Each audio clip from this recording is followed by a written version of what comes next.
Alrighty, let's get everybody in here.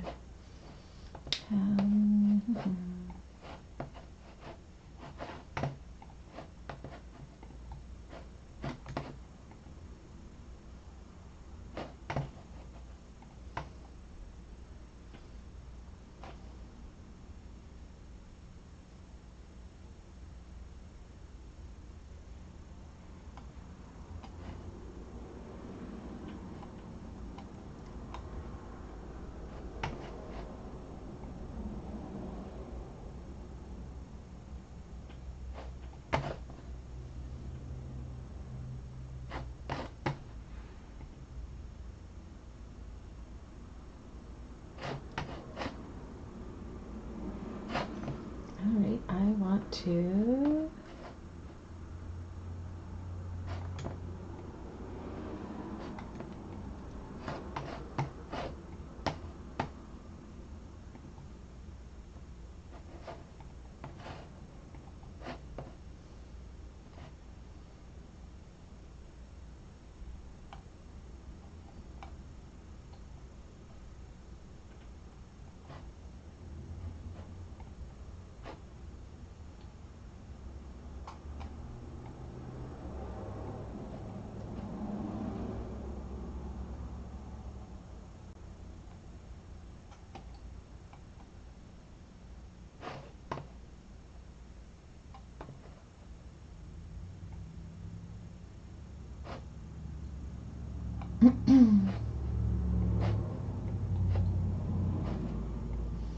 I'm just trying to figure something out quickly.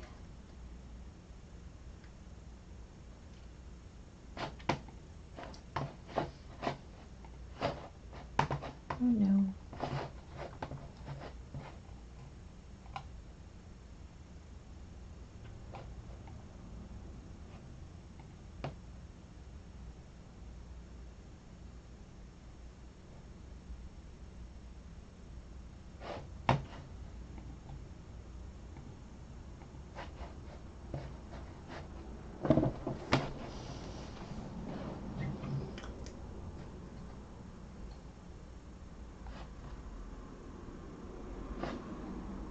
There it is.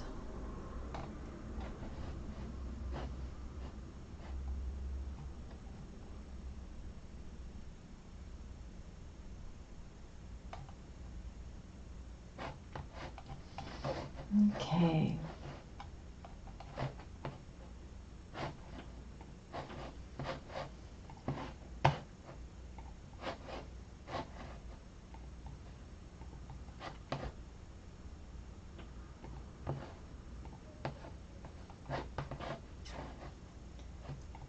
Go. I can set up the link.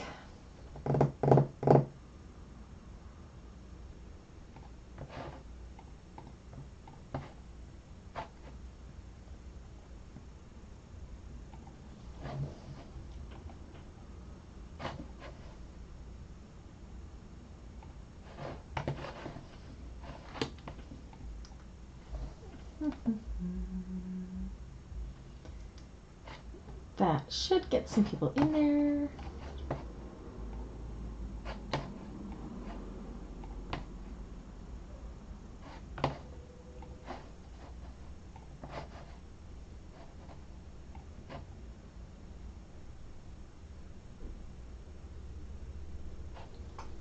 Alrighty.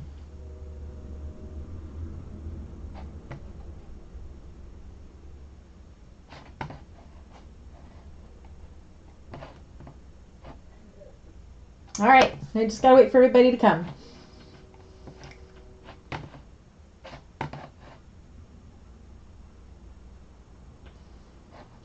I'm just gonna go grab my paper.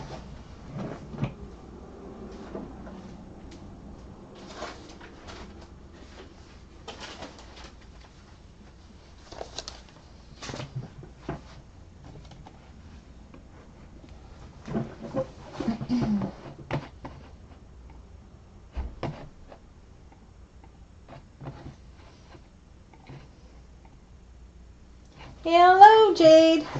Long time no see.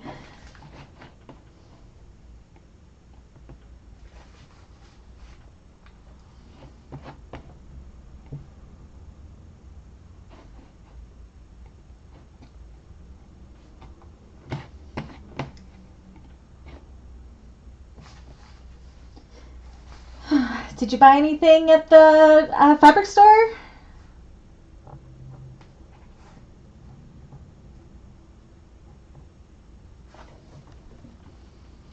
We are going to do the exterior today and the zipper panel if all goes well. Hi Cynthia, long time no see. I feel like we've spent all day together. How is the sound and everything? Are we good? Hi Cam. Like my fuzzy little mic here. How's the sound for everybody? Are we good?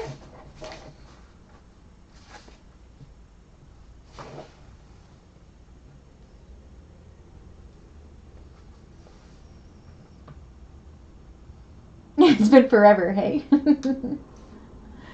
I hope I'm a little more organized than I have been all day.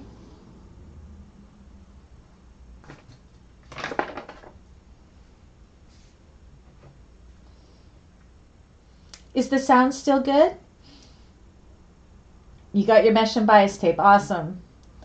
Can't wait to see your modifications to the George. Oh look, I didn't even notice I had mine sitting back there. Yay. Okay, quick question before we get started. I think I fixed this. Tell me if my pattern is going the right way. So if I go like this, is it facing the right way? Are the letters going the right way? Or are they backwards? Hi, Frankie.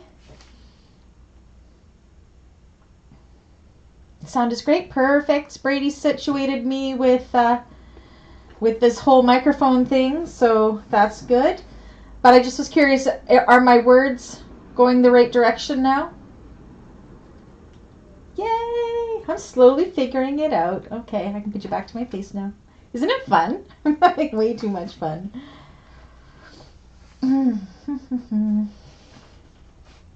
Kim, I got mark you done already did. I'm tired. It's been a long day. I've been going since 8 o'clock this morning. Had a little 45-minute break there, but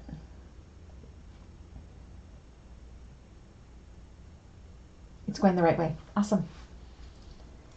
Awesome, awesome. I think I may have to move my mic when I go to the machine, because when I was doing the replay of when we were doing our homework, it got that weird tunnel vision or tunnel sound again, but it could be because I wasn't dead on with the mic. So we're learning. We are getting there. I'm just going to double check my angles, make sure all is good. Tiffany's good. That's good. This is good. Yay, all working good.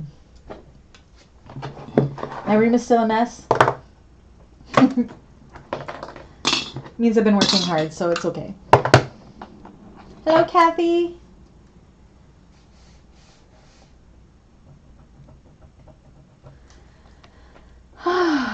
And after today, I get 3 days off, and I don't even think we're going to have cell service where we're going. It's going to be really nice to get away in the trailer and have some camping. I'm going to take my hand sewing, though. I'm going to do some English paper piecing, I think, up there.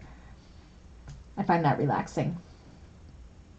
Yeah, get away with my parents. Super nice. What time are we looking at? 3:57. All right. Super excited to try this whole new setup here. Okay, I'm going to just kind of put my homework away. Whoops, let go.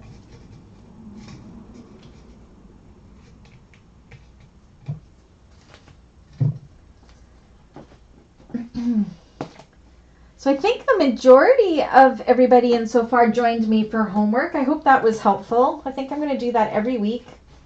I won't promise every week, but I'm thinking it'll happen most of the time. I think it's really good. All my edge paints are dry from earlier, so put these away. Yeah, I'm really looking forward to the getaway.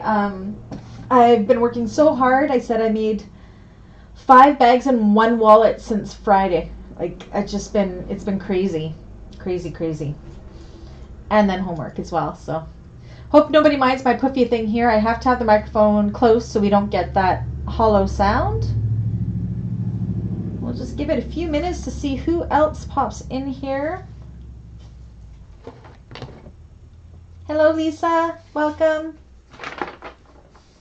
Lisa. Did anybody have any questions about homework?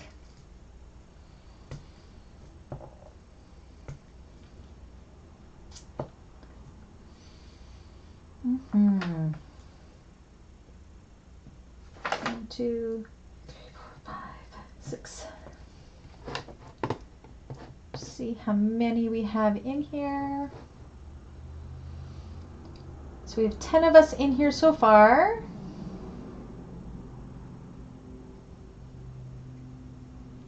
I don't know if I was necessarily productive, Kim, but I sure try. My sojo was pretty good this week, though, I must admit. Must admit.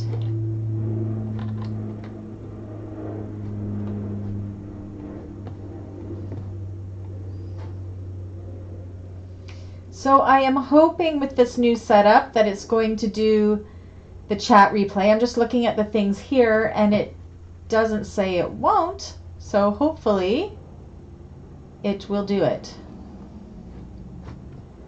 Just learning, new setup.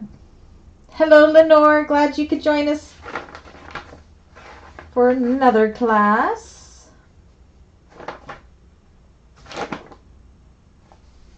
There you are. Oh, awesome. I'm glad Dawn could help you, Kim. I don't think she's going to be joining us today. She's got an appointment, so. Oh, Jade, I hope you get that bobbin tension working for you. We will get started here in a couple minutes. We'll just see if we can get a few more people to come in. I think I have everything set up properly. Really excited about this new setup. For those of you that didn't, we're going to be able to do all sorts of angles. I have different cameras and everything set up. I'm using a different streaming software, so it's going to mean, I'll show you. So when we want to go to the table, I can take you to the table like so, or like this, and you can see me down in the bottom right corner. Or if we want to go over to Tiffany, or if you want to see me in the bottom left corner, it's so much fun. And then I said I borrowed my son's streaming stuff. I have, thanks to the coffee donators who financed the webcams, I purchased 2 of the 3 webcams. We're still saving for the 3rd. Kathy, the dimensions of the zipper overlay. Let me measure mine for you. I will actually go like this. So on my table, my opening of my zipper is 11 inches. So from here to here is 11, and then about 13 inches out to the other side, an inch all the way around. So as long as that opening is 11 inches, and then an inch everywhere else. Does the sound okay, Amy? We're still working on the sound. I have this fancy little fuzzy mic here, but it's kind of, we're trying to figure out the sound. That seems to be the thing, but I think it's sounding okay now. So hopefully. Oh, Lenore, I really do hope you feel better soon. Hi, Rhonda. It's okay if you're behind, Lenore. If you need any help at all, you can reach out to me. Hello, Marcianne. Is that how you say your name? Welcome. I love that we have the new students in today. Lenore and Marcianne are both here.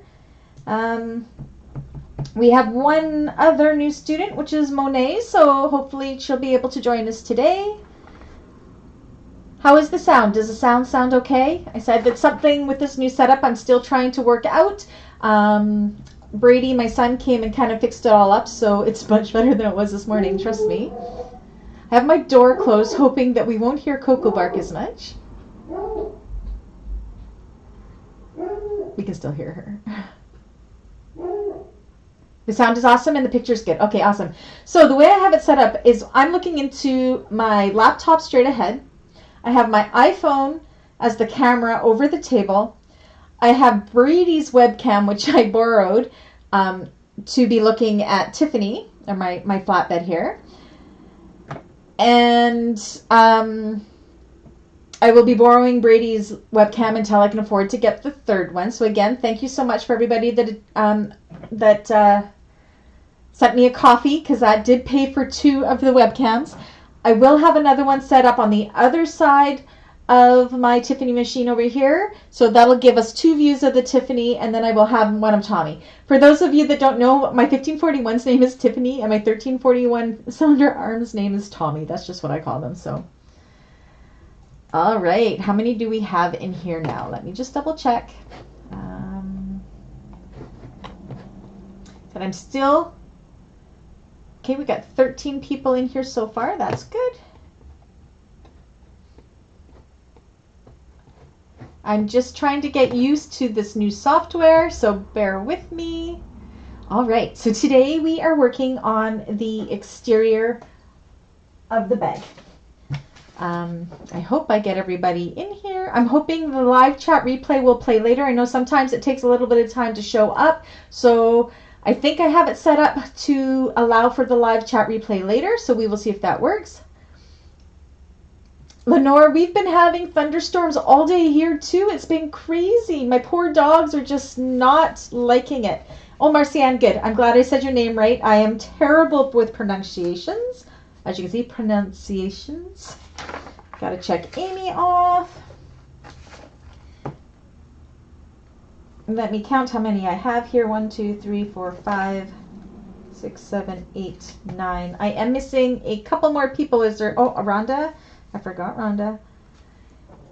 Anybody in here? I'm going to read out the names. Tell me if I've missed you. So far, I have Kathy, Frankie, Jade, Kim, Rhonda, Amy, Lisa, Lenore, Marcianne, and Cynthia. Did I miss anybody that has popped in? I just like to know who's in here when I do the classes to make sure I can touch base with those that aren't in case they need a little bit of help.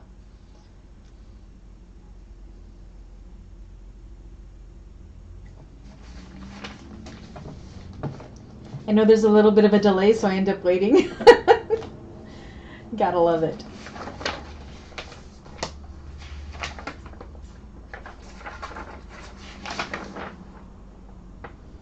All right.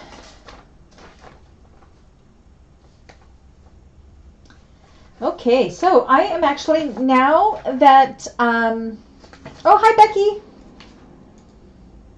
Becky. Okay, and everybody, you saw the membership feed or chat that in July, the classes are going to be on Wednesdays just for July because I have 2 mini weekends that I have to go away for. One for a friend's memorial. She passed away of COVID last year, so a bunch of us are getting together to celebrate her. And another weekend that my husband wants to take me away. So, hi, Rebecca. So thank you, everybody that voted and said that Wednesday would be fine for July. So we will be doing the Baronia Bowler Bag on Wednesdays in July, and then in August we'll move back to Thursdays with the Lola. Hi, June. I just want to make sure everybody knows that July we will be in on Wednesdays, and then back to Thursdays in August. Thank you again, everybody, for being super understanding about that. All right.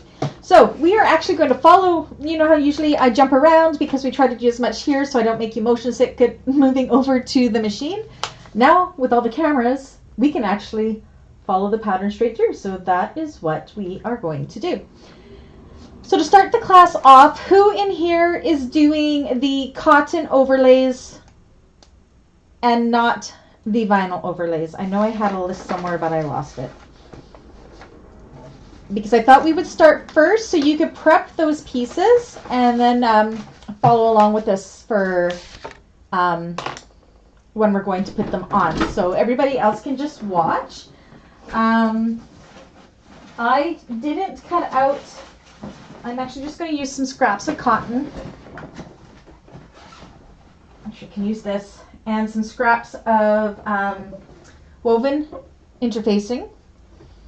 So I can show those doing the cotton overlays how they're doing them. But these aren't the shapes. You guys have cut out the shapes.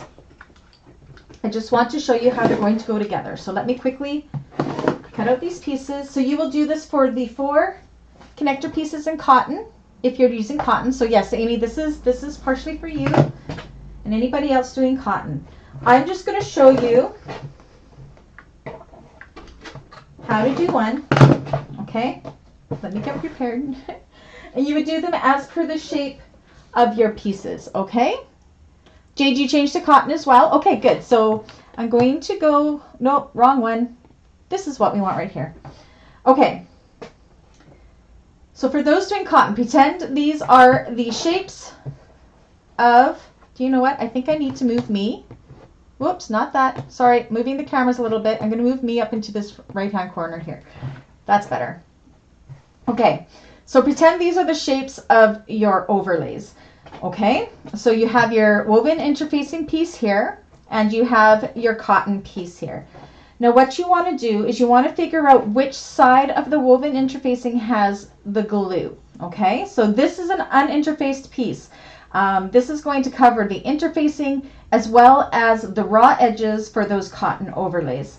So what you want to do is you want to end up putting these right sides together. So your cotton piece you're going to have right side up, and the part that has the glue on it you're going to have it right side up. Okay, for whatever the shape is that your overlay piece is. It will be a little bit different with your connector pieces. So I'm showing you first what you're going to do if this were the shape of these pieces. These are the pieces we're working on for the cotton, okay? So pretend this is the shape. So you have your cotton piece right side up, your glue side right side up, and then if this was this shape, you're going to go cut around, or you're going to sew 1/4 inch all the way around that shape, but leave this curvy side open. So I'm going to pretend, let's just kind of make this curvy, because I already cut out my pieces and I didn't want to print out more pattern pieces. So I'm just going to make this a curvy piece just so it looks like it, okay? So pretend this and this are the same piece. Glue side up. So again, your cotton piece is right side up. Your woven interfacing is glue side up. So these are right sides together.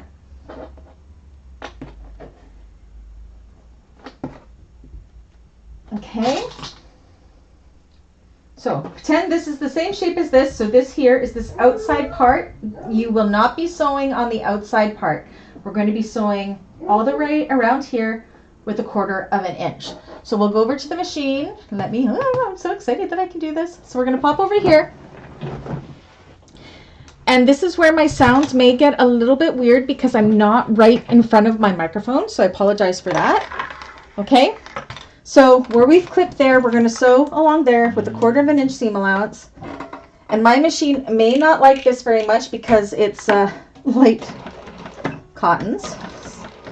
So you'd backstitch at the start and stop. I'm going 1/4 inch, putting your needle down, going down that inner curve. So now we're going down this inner curve here, if that were a curve.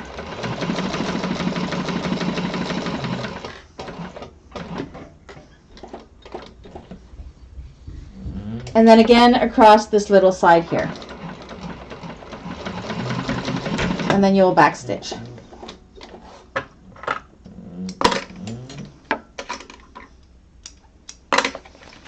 Okay, so I'm going to take it back to the table.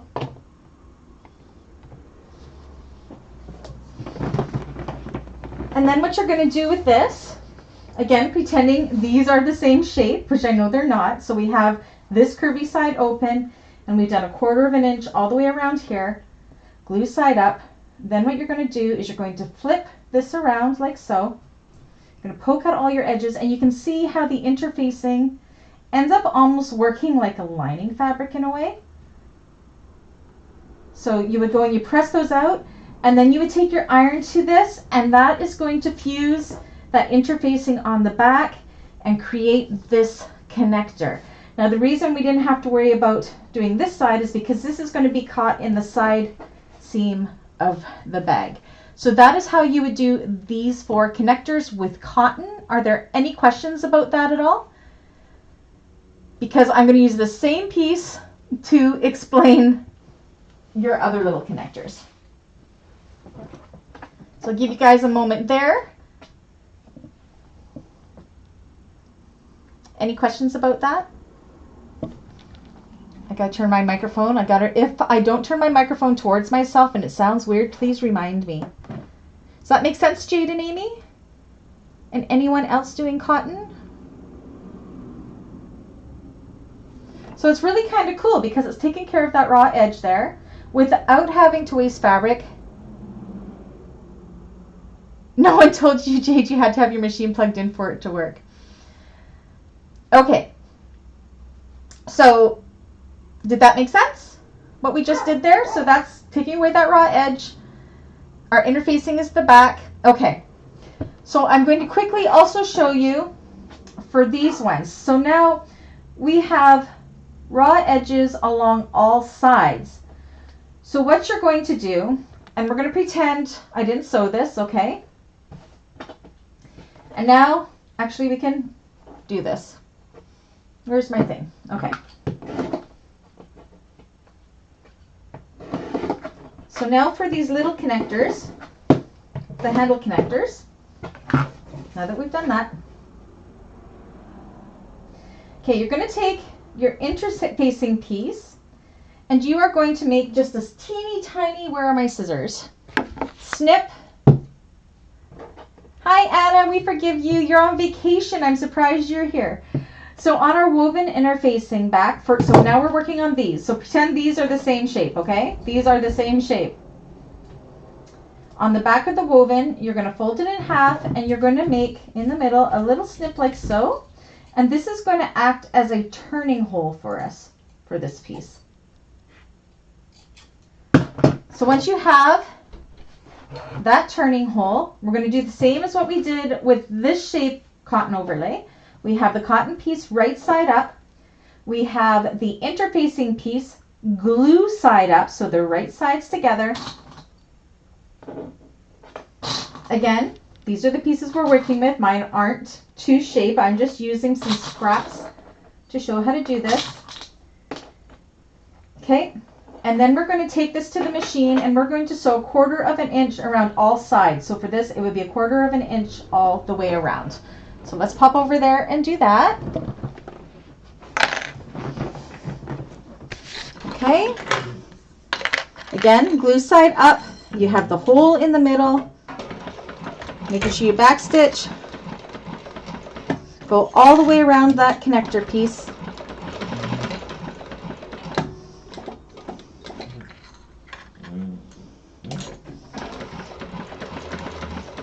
This is actually a really, really cool technique when, say, you are on a domestic that can't handle the layers of vinyls or whatever, or you don't want to have that raw edge and you want to use your pretty cottons, prints or whatever, to get rid of those without having to waste cotton, because you're not going to see the underside of this. It is going to be sewn against the bag.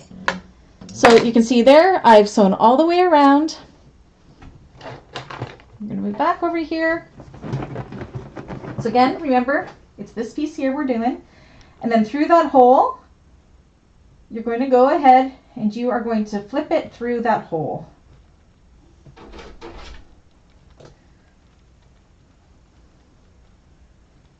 And you will poke out all of those corners really, really good. Again, it'll be shaped like this, not like mine. I just did mine in a little rectangle. And then you're going to go ahead and fuse this, iron it, and press it good. And then you have a connector that has no raw edges around. And that hole in the back is fused in, and it's not going to matter. You're not going to see that back at all because this is going to be your piece on the back. Kim, is your vinyl, you're talking for these here or your whole bag? Your whole bag will be on foam, so it should be fine, and your overlays should be fine too. They're really just decorative. You like those, Anna? And I even figured out, I got to show Anna how to make it so the words aren't backwards. Brady gave me a lesson today, so okay. So that was really the only thing different from doing cottons to vinyls. Are there any questions about that at all?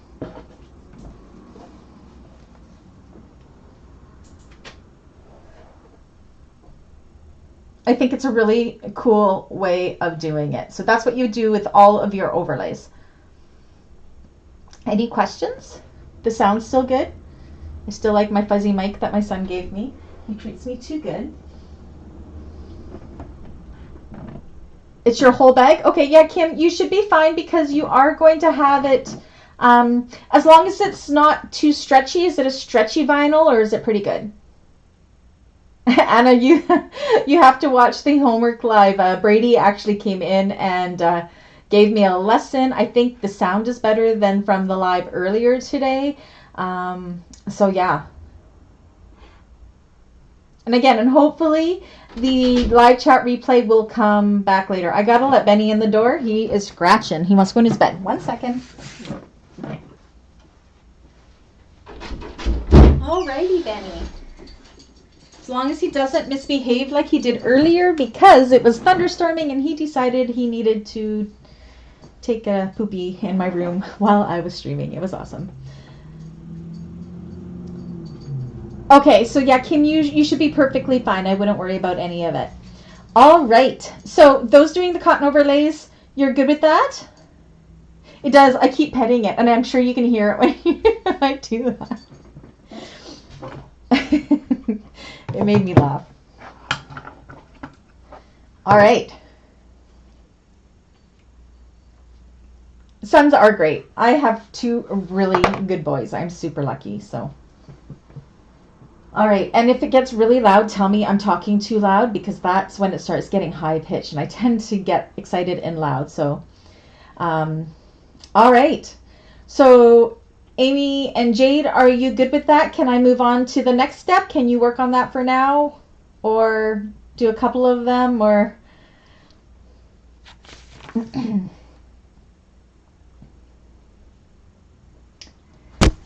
All right, so while we're waiting for that, everybody can go ahead and grab out their hardware for their strap anchors. I'm going to move my stuff around. Find mine. So you're going to need your 4 rectangular rings. I'll flip this around. You got to remember I can do this. We're going to need our rectangular rings. And where are my other pieces? And your 2 D-rings. Actually, the D-rings we will do later. We're just going to work on the rectangular rings right now. So your 4 rectangular rings. You're good? Perfect, ladies. That made sense. It's pretty easy, hey? Like, it's actually really an ingenious idea. Like, okay. Okay, so we're going to work on, actually we can do them all.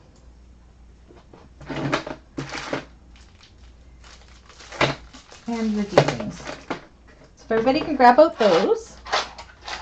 The only thing is I have lost half of my table for the sound system, but I think it's okay. It will work out.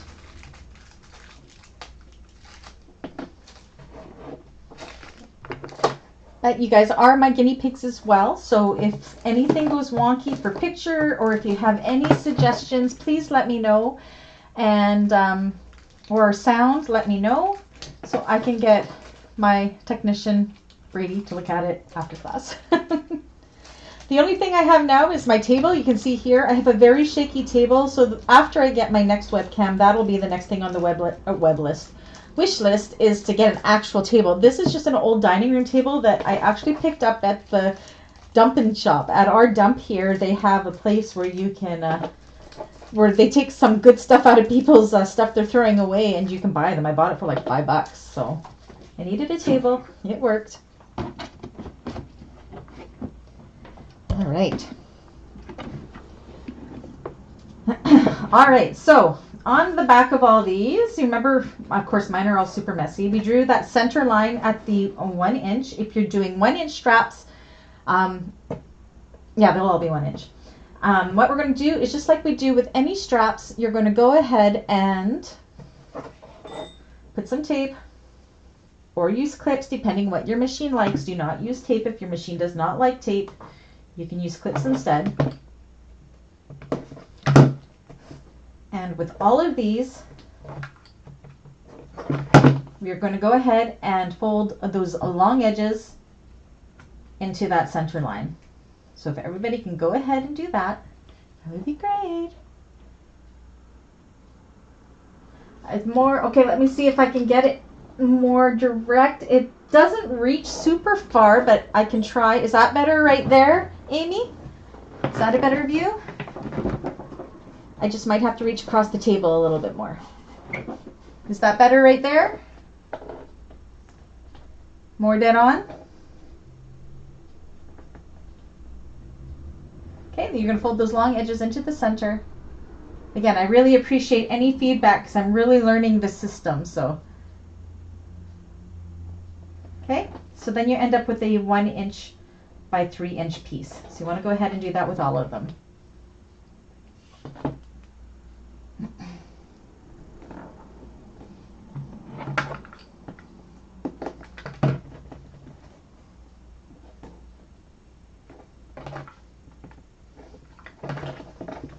Better? Perfect. Okay.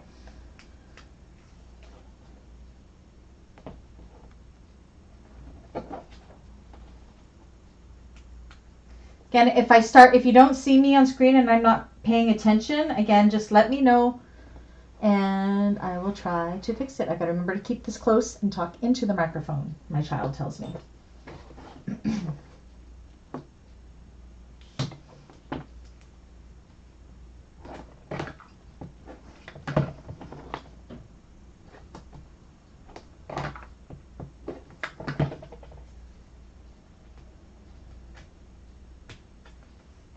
So again, if you can't use tape, actually with this, the tape isn't really going to make too big of a difference, but if you can't use tape, go ahead and just clip them like that to hold them in place.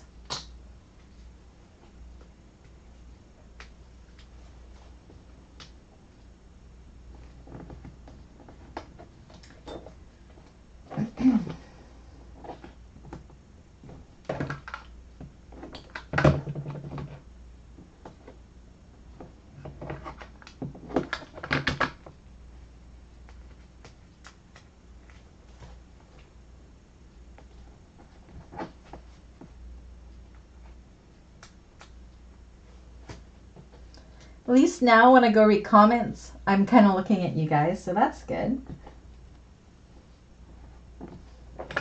I'm going to do these two kind of at the same time, I think.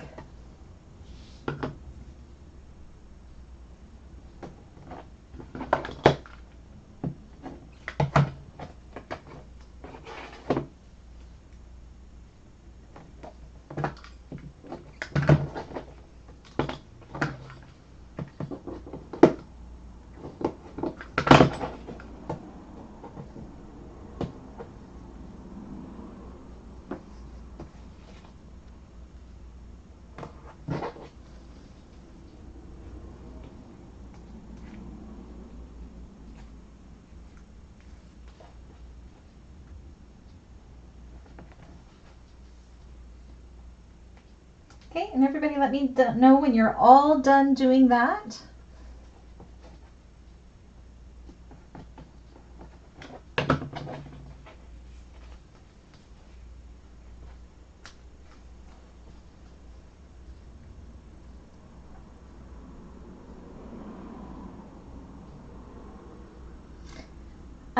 For cotton, good question. Let me double check.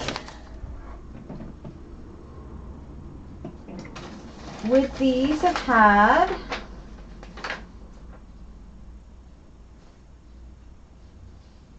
let me see. Okay, your handle ink. Oh, no. Handle ink. No. What am I looking for?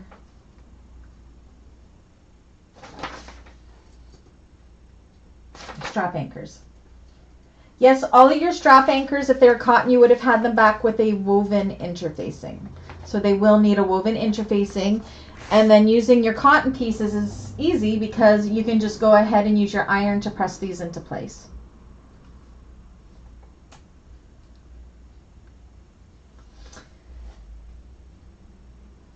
Sorry about that, Amy. I should have thought about that. So yeah, they would have the woven interfacing. Yeah.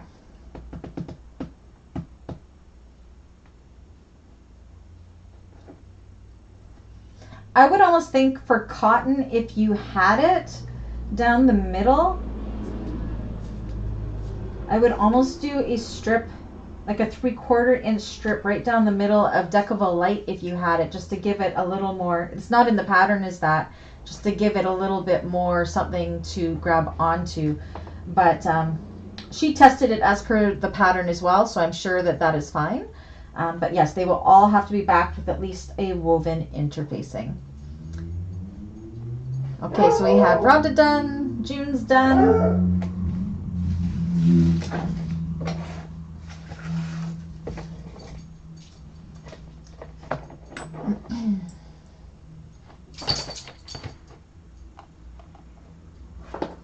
I'm going to take a quick drink while we wait. Hello, Don. Yes, we know you have an appointment to get to, but thank you for popping in. Dying of thirst. Cynthia's done. Okay, so now we're going to put the D-ring ones and 2 of these aside for now, and we're going to work on the rectangular rings. This is probably a repeat for a lot of things. I'm going to take some double-sided tape. Again, you can just hold these with clips.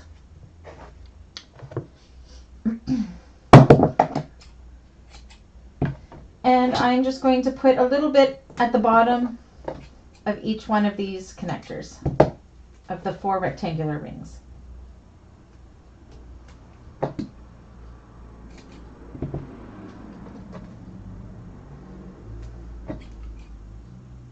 Actually, I've gotten ahead of myself a little bit. That's okay. We can keep the tape on the back. We're actually going to take, we're going to take all 6 of these to the machine. Actually, 4 of them. You're not going to do the D-ring ones like that. You're going to take these 4, and we are going to go ahead and top stitch down each of these sides with 1/8 of an inch seam allowance. So we'll pop on over there and do that quickly. Bye, Anna. Thanks for popping in.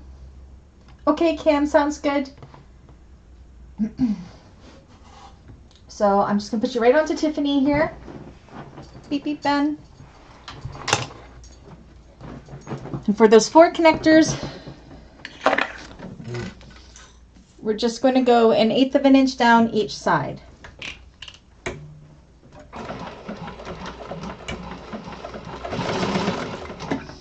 I'm just going to double check my tension and it's good. And I'm going to chain stitch down each side to save on my thread.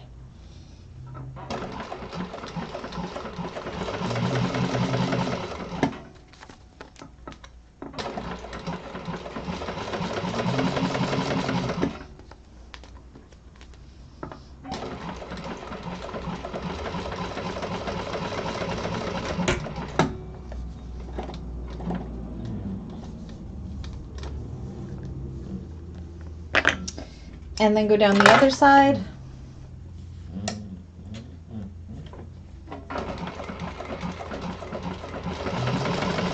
You don't have to backstitch these because they are going to get caught in some seams.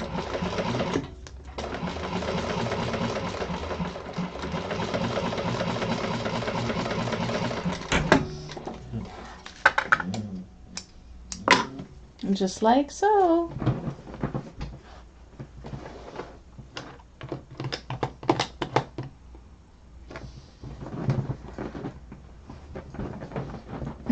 All right, so then you can cut those all apart if you've chain stitched them like me.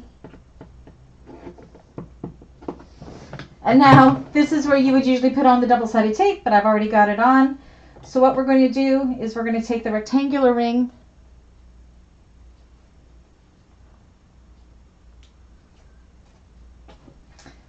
and we're going to fold it in half and stick it with that tape, like so. And do that for all 4.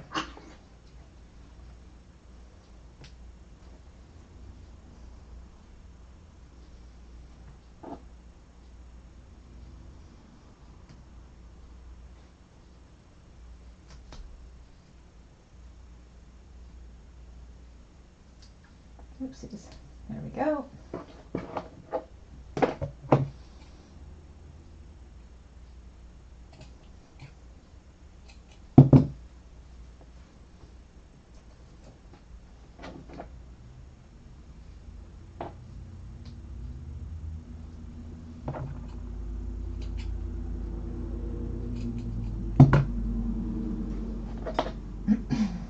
My loose threads.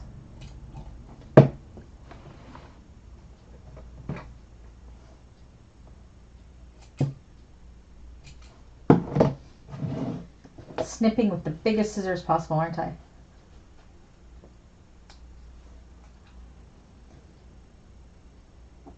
Okay, and then once we have that done, you're going to take your ruler. I gotta grab mine. And a pen that can erase. I'm just going to double check.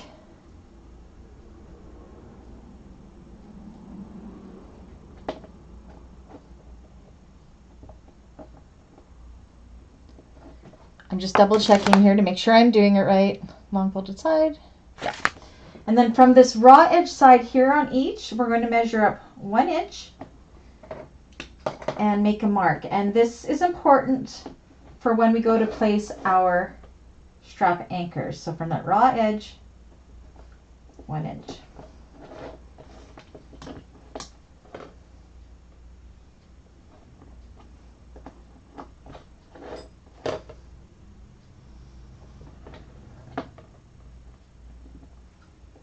Okay, so you should have 4 that look like that. Everybody let me know when you are to that point.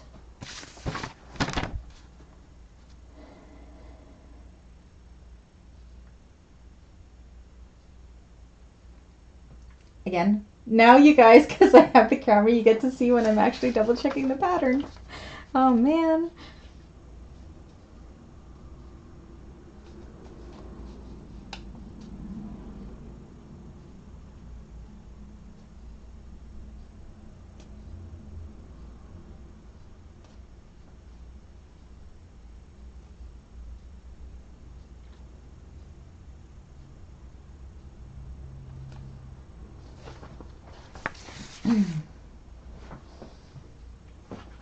And you can put those 4 aside for now.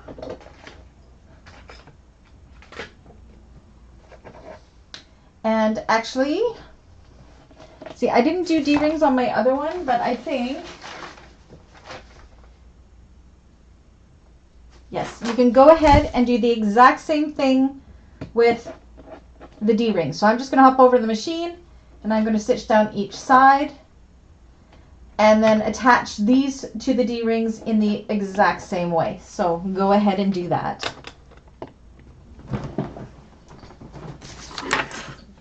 So we really could have just done these all at the same time, but for some reason I thought they were done differently.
D-rings, this is for the crossbody strap.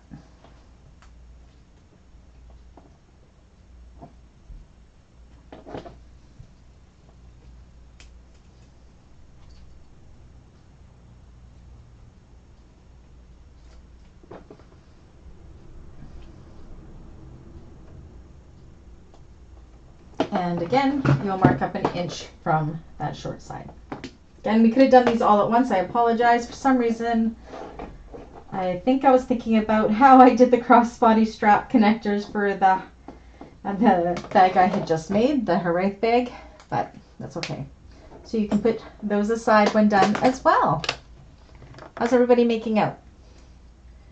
Next, I'm going to show you guys how to do the double-sided straps for those of you doing it. It was requested that I actually show. I'm only going to show how to do one of the double-sided straps The rest of the straps will be for homework, including the crossbody strap and the other 3 handles.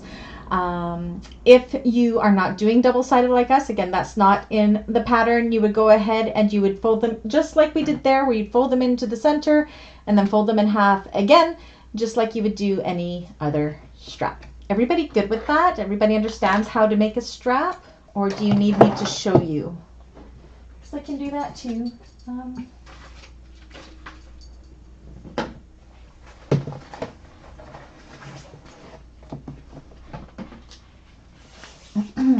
So let everybody catch up and then we'll make the strap.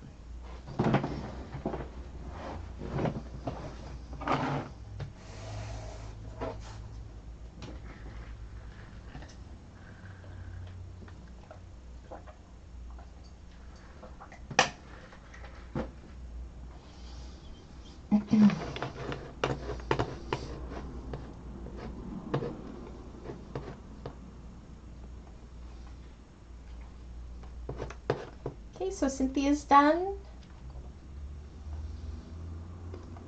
June is done.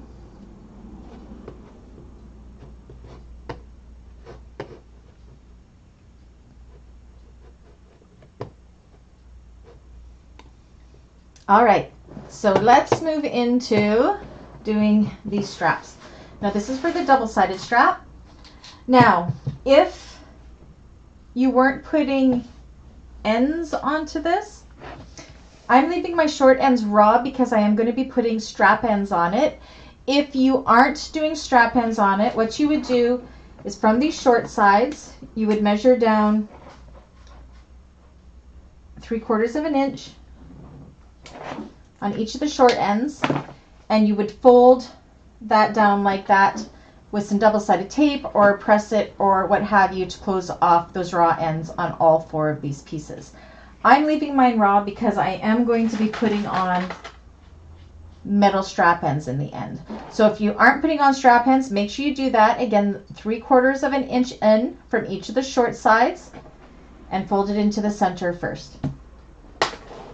After that's done, you can go ahead, and again, I am using double-sided tape. If your machine does not like double-sided tape, please use Wonder Clips to hold things in place. Down that center line, so these are each 2 inches by, what did I say we were making these at? 2 inches by like 24 inches or so. So I've drawn a 1-inch center line. We're going to put the double-sided tape. If you're using thinner tape, you can go ahead and do it down each of the short sides. I'm using 1/2-inch tape, so I'm just going to use 1 piece down the center of my first one.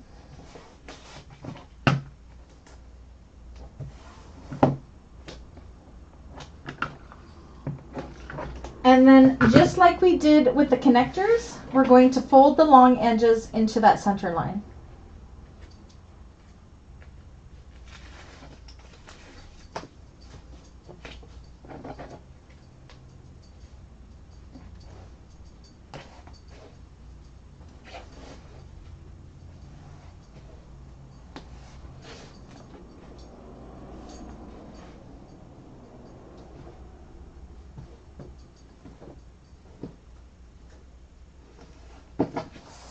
Same with the other side.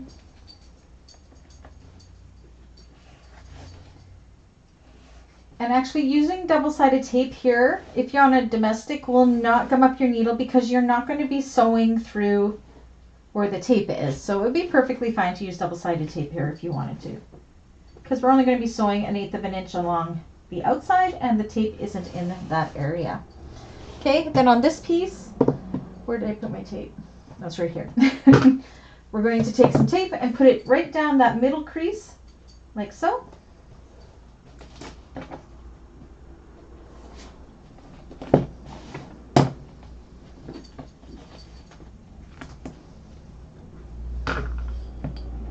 And then set this one aside. Go ahead and do the same with the other colored strap, folding in those ends if you have to. The only thing we're not going to do is put that strip of tape once they're all folded in. You're just going to fold in those ends.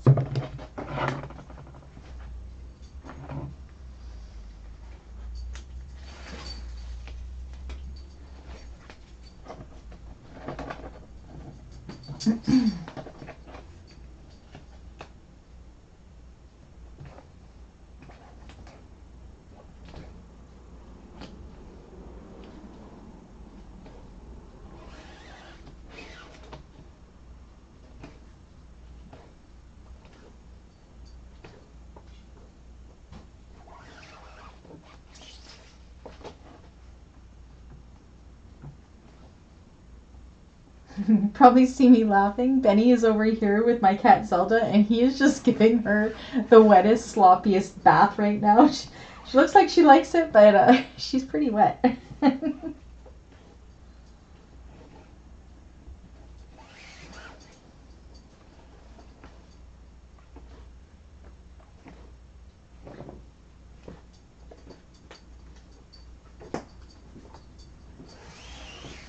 All right.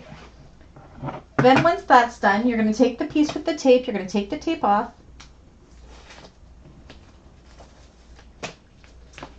And you are going to put these wrong sides together. So the way I like to do that is I kind of take it from the top. Now my pink is the top of my handle.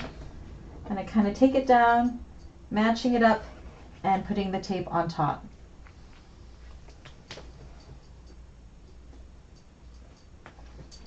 So it is kind of cute. Benny was actually both of my cats' mom in a way, I guess. He raised them, so they think that they're dogs, but he's always taken such good care of those cats. But she's getting a tongue bath right now, that's for sure. Okay, so as you can see, what that has done is it's given us a double-sided strap. So now I'm just going to take this to the machine and top stitch down each side with just slightly over 1/8 of an inch seam allowance, just because I want to make sure I am catching both sides. So it's going to be somewhere in between 1/8 and 1/4. Oh, Kim, last night your dog ate your glasses? Oh my goodness. Okay, so I'm going to go over to the machine. And we will do that. I'm just going to double check my tension with 4 layers to make sure it's good on both sides, because both sides will be visible, so you want to make sure your bobbin tension is as good as your top tension. And mine can be a little tighter. Let's try that again. So I always check my tension before, especially on my industrials, before doing different kinds of layers, just to make sure we are good. A little bit more. So I always have the scrap piece of vinyl here for that exact reason. Okay, I'm good now.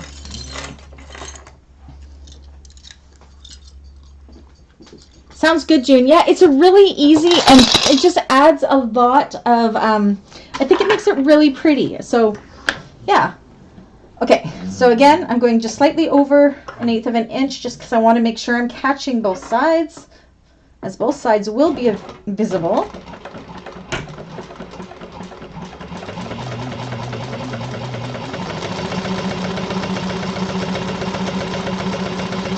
I'm going to double check my tension's good.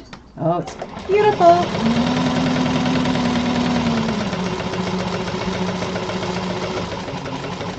And I'm just going to go across this bottom short side just so I don't have to cut my thread. It'll be behind the strap connector anyways. Not strap connector, strap end. And then down the other side.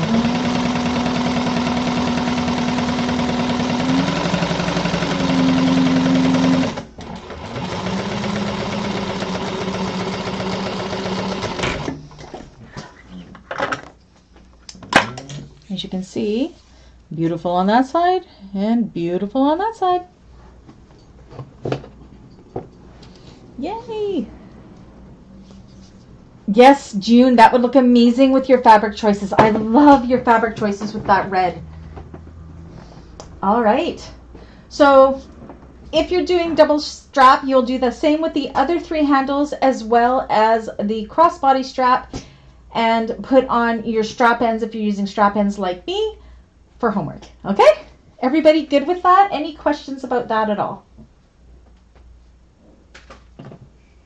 I'm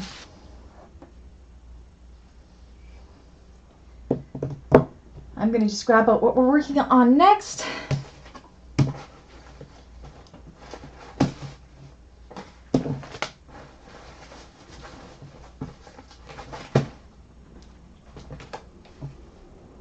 How's everybody making out?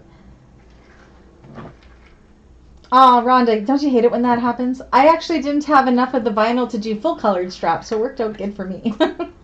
Now I do, because I got my Galaxy order, but must be talking lots today. My throat is really dry. Okay.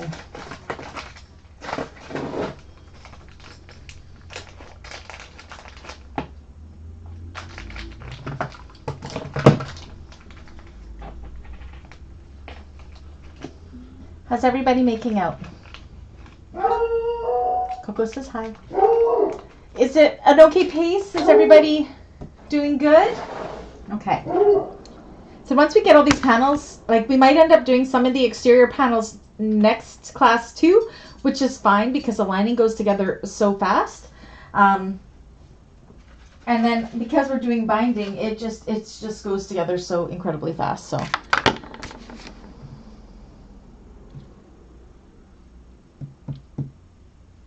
Okay. Not showing on the bottom is tension. Yes, so that means if the knots are showing on the bottom, Jade, that means your tension is, you need to tighten your tension. If the knots are showing on the top, it means you need to loosen your tension. That's your top tension. I never ever touch the bottom tension or the bobbin tension. I wouldn't even know how to fix that.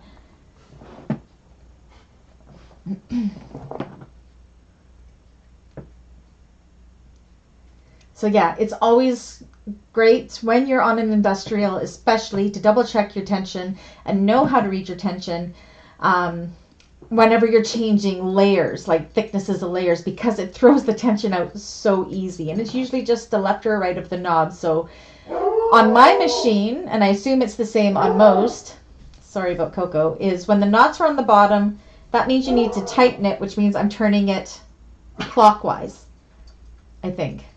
And if the knots are showing on the top, that means it's too tight and you need to turn it counterclockwise, if it's the same as my machine.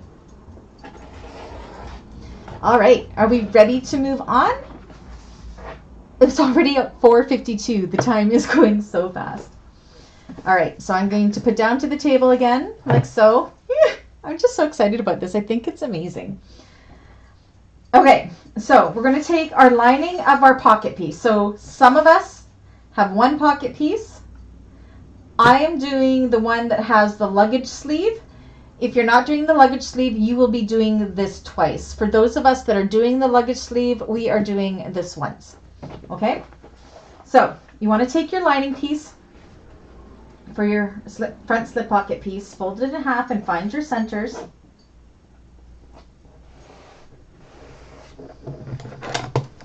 Again, I'm just going to put little knots and notches in mine. So this is just the lining piece.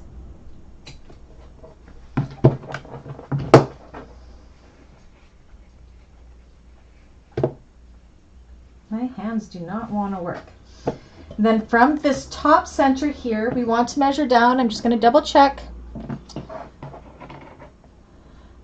Okay, if you're doing the carry-all, so the large one, you're going to measure down 1 1/4 inches. And if you're doing the handbag size, you're going to measure down only 1 inch. Okay, so the carry-all is 1 1/4 inches and the handbag is 1 inch. So I have my center line here at 1 1/4 lined up with my notch, and I'm just going to make a dot right there. So again, if you were doing the handbag size, you would only do 1 inch. Carry-all is 1 1/4 inches. And that mark right there is where you're going to go ahead and install the male side of your magnetic snap.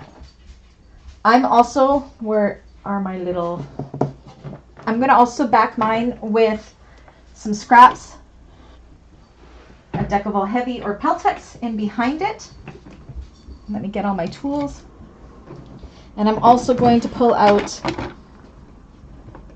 my fray check because this is a cotton piece. So go ahead as per your manufacturer's instructions and install the male side of your magnetic snap.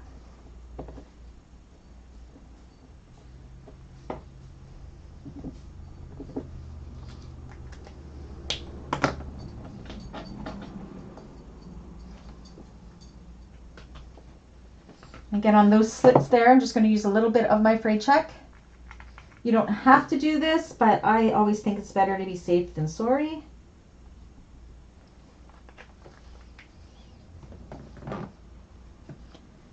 How would I price this bag, Kim? Whatever my supplies are times 3. That's how I price all of my stuff.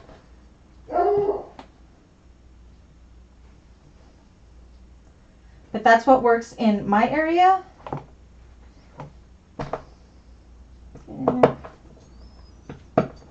Okay, and then I'm going to take my, where did my Peltex piece go? There it is. My Peltex piece. And also use this to cut my slits.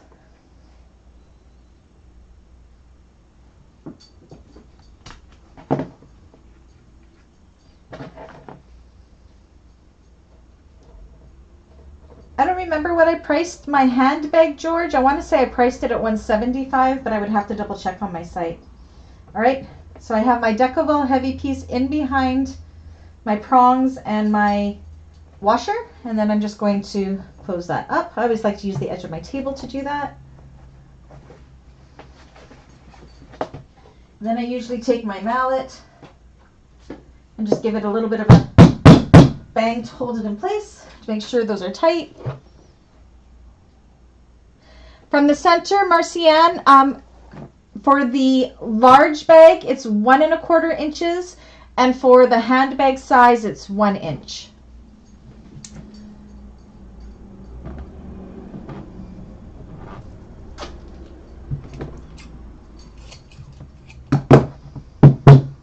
And then I like to just put a piece of Gorilla Tape or duct tape over top of that outside of the seam allowances. I don't know if it helps. In my mind, it does.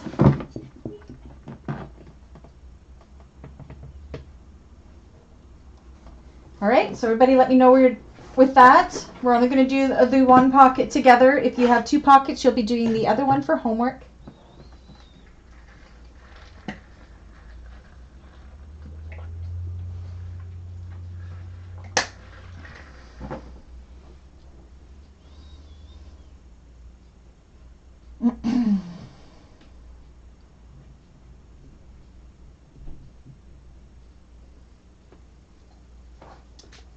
I'm just going to double check my seam allowance. What are our seam allowances here?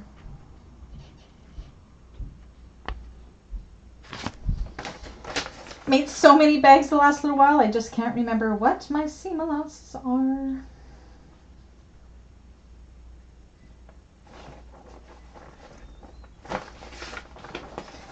Where are you?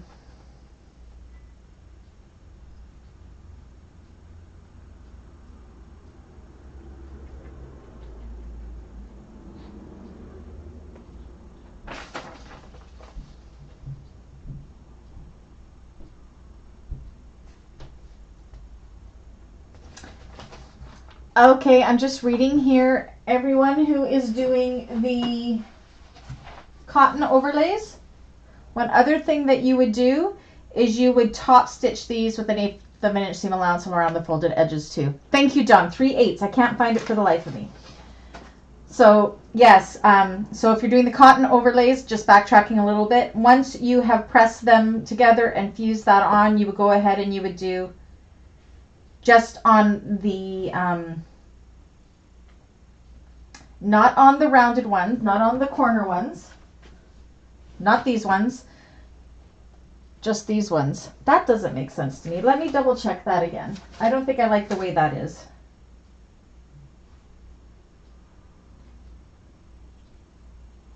Never mind, I'm wrong. Please disregard everything I just said. I'm getting into my own head.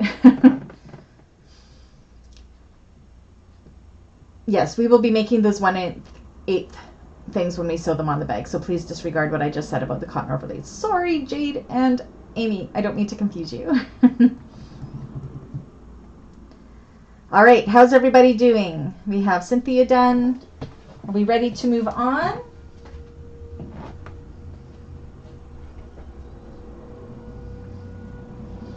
Give it another minute or so.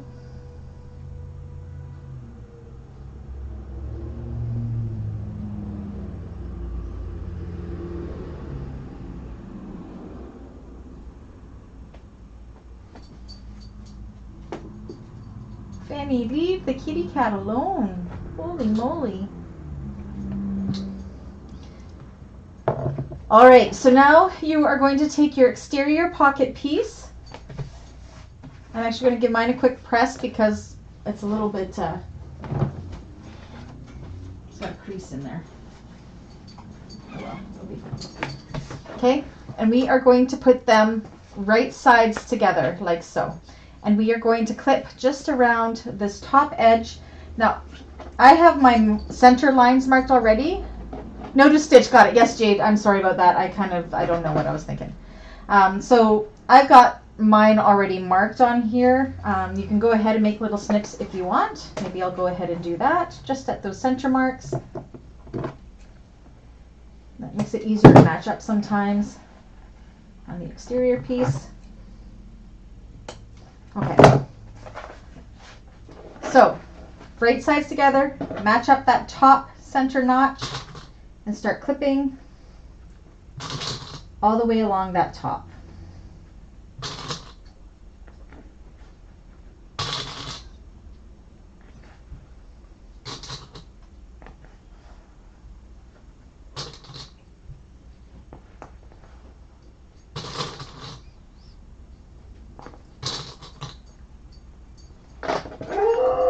Oh my goodness, Coco. I'm sorry. I can't keep her quiet at this time of day.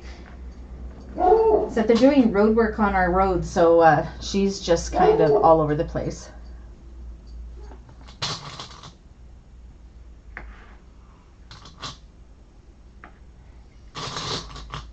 Okay, and then once you have that done, we're going to take this to the machine and go along here. And I believe Dawn said it was with a 3/8 of an inch seam allowance. Yes, it is. So we're going to go ahead and we're going to go all the way around here with a 3/8 of an inch seam allowance.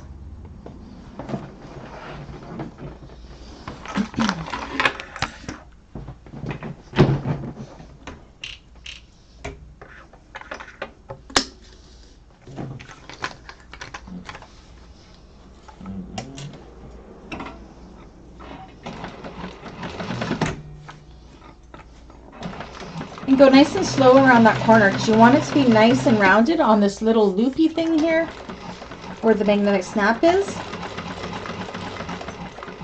So take it nice and slow to get that nice and perfect shape.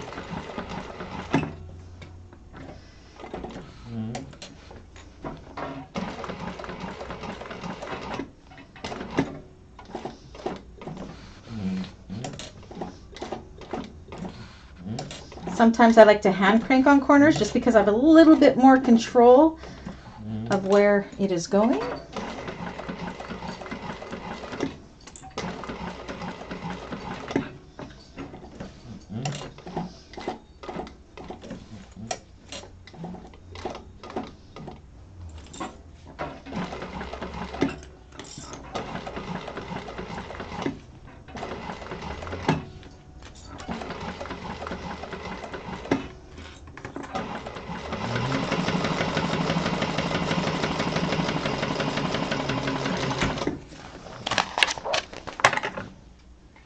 Like so.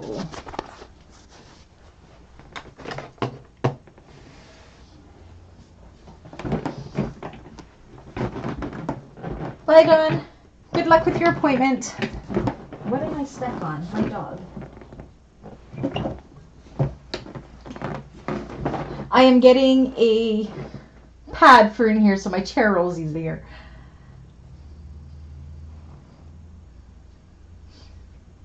Okay, so once you've sewn that, what you want to do is take your pinking shears or do little notches just around where this curve is, just to help make it turn nicely.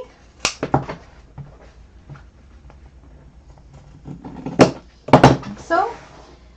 And then you are going to turn these wrong sides together. So you're going to have to poke this out and press out that seam really good with your fingers. If you're using all cotton, you can definitely iron this and you'll get a really nice crisp seam. Whew, I'm suddenly super warm. Okay, because I'm using vinyl, I like to use clips just to hold that seam in place as I finger press all the other ones.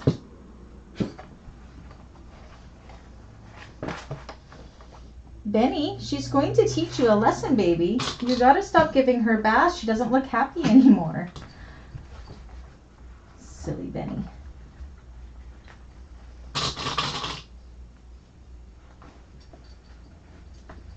I wish you could see what I could see over here. They're very entertaining.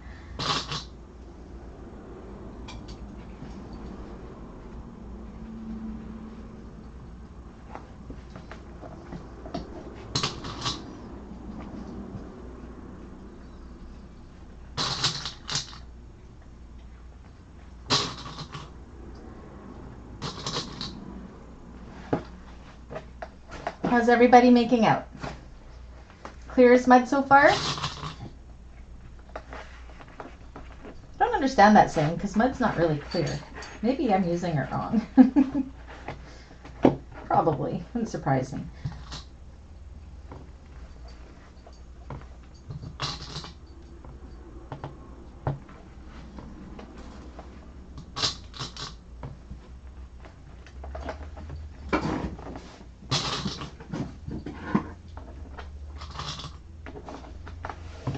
All right. So another thing I'm going to do while I'm here, actually I'm not going to yet.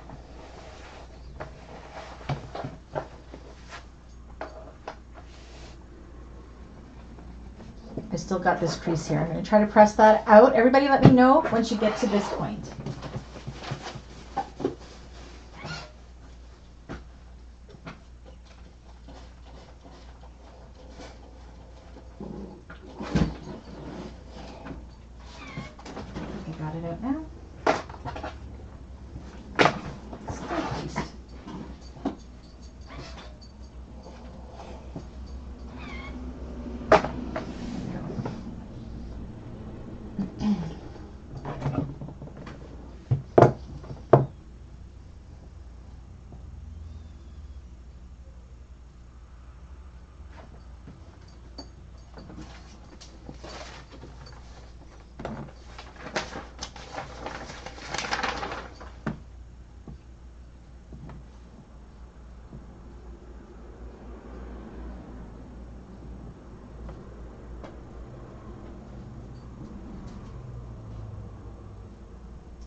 Okay. How's everybody doing?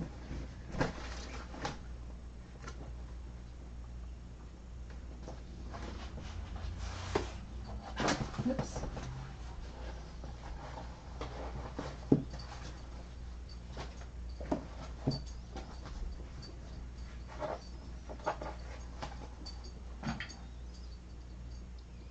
You're at the part top stitch? Okay, we'll give everybody 1 more minute.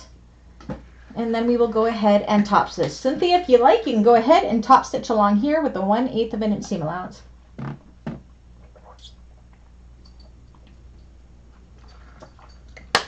actually going to go ahead and do that too. So once you get to this point, go ahead and top stitch all along there with 1/8 of an inch.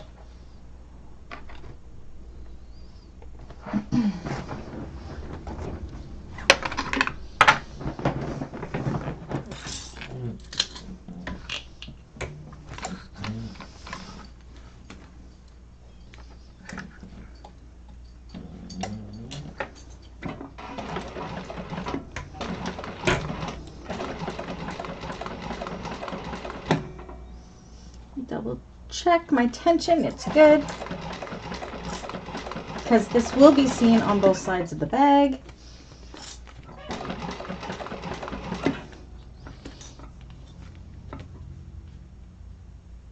You'll catch up, Frankie? Okay, no problem.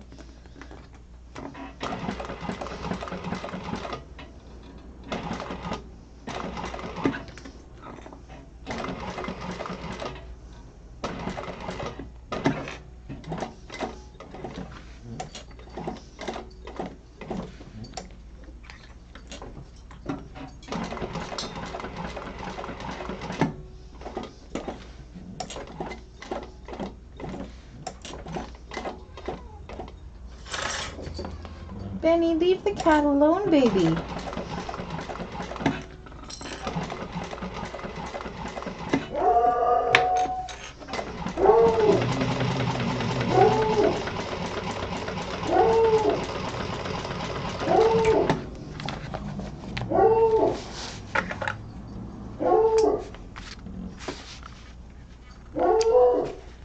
Oh, goodness, Coco. All right.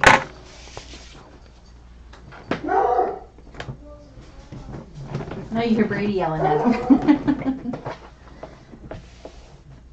Okay. So at this point, if this is going to be your front panel, you are going to want to put your nameplate here in between the layers, not getting this pocket, just this outside layer. I'll show you on the sample bag.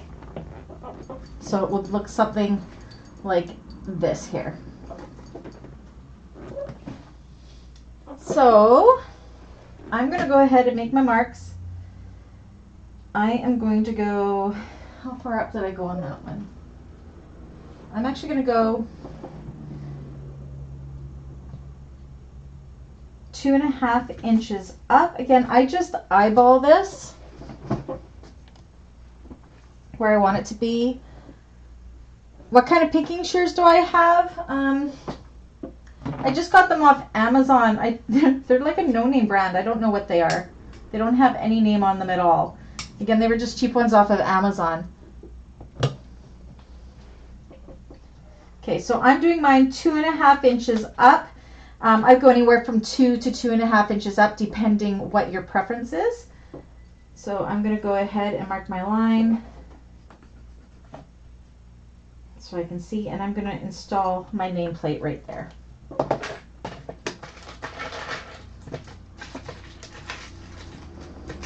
So if you're putting a nameplate in, go ahead and do that.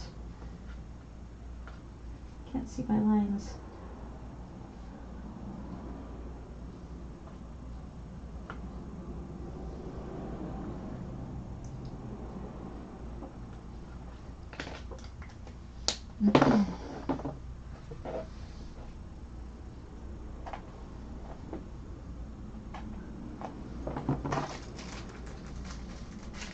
Wash those marks off now so they don't get seen later. Where's my water bottle? I've lost it. I'll use my drinking water bottle. A little water.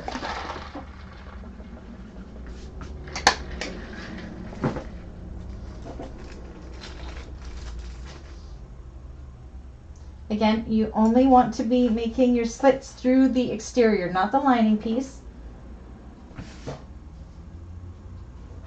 Put your tag in.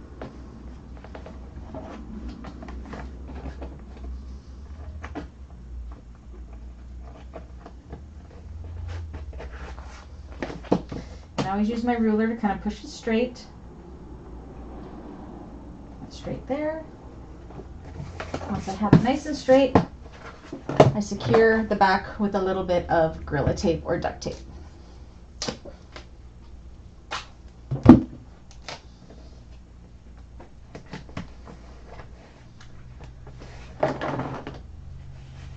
Just like so.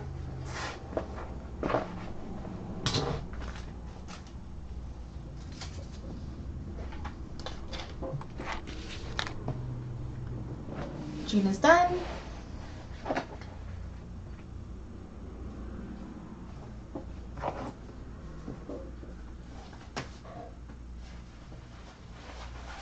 Oops.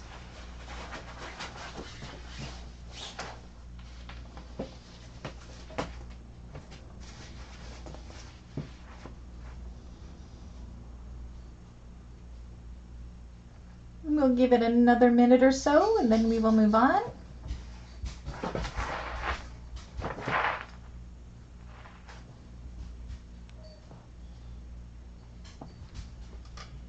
Oops, sorry. You can see how big my panel is. It takes up like the whole space here. Cynthia's done.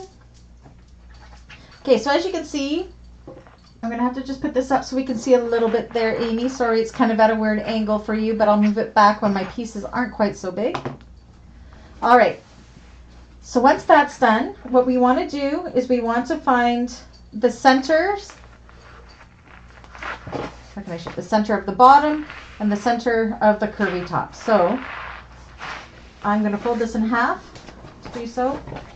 And find those centers. And make my snips. The nameplate from the bottom, I did mine 2.5 inches. I would do it anywhere 2 to 2.5 inches from the bottom, Frankie.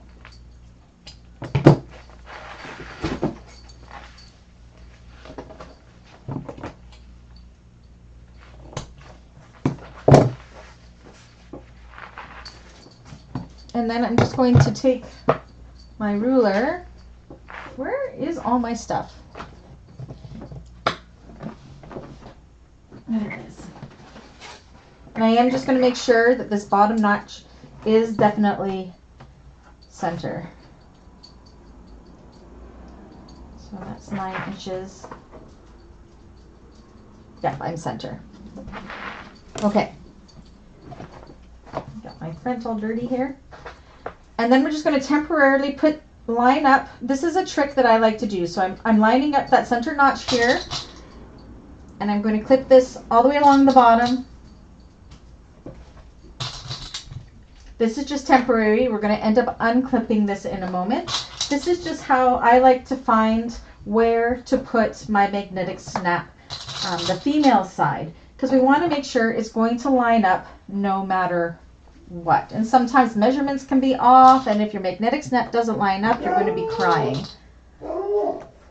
So I have this nice and even where it is going to lay once we sew it on, right? We're about the same away from each side.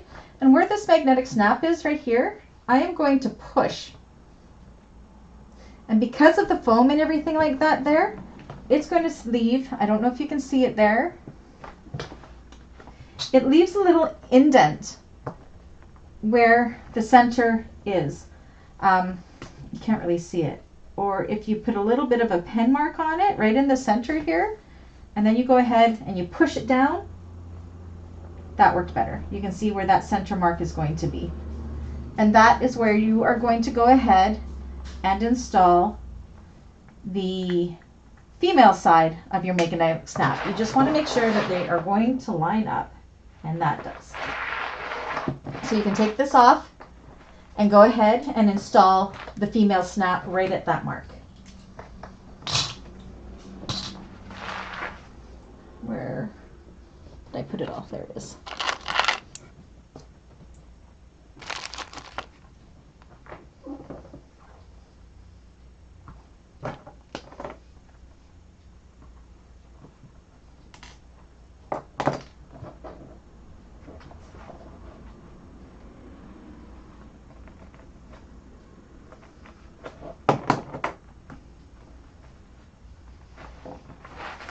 You're going to go through the foam on the back as well.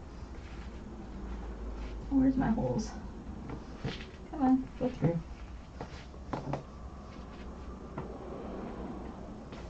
My phone is fighting me a little bit. There we go.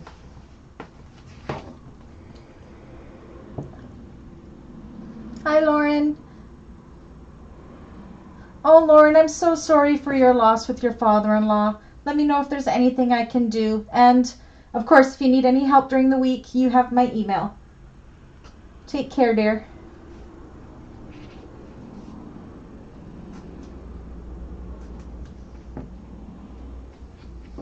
Okay.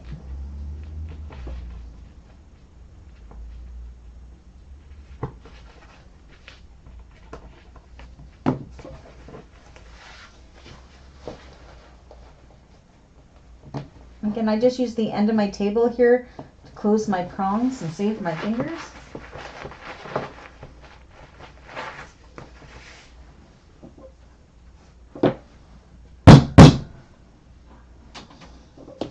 And then put some tape on it.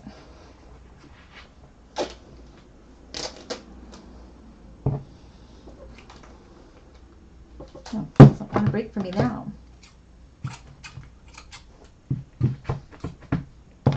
Just like so. And then you can go ahead and snap that into place. And go ahead and clip along that bottom again.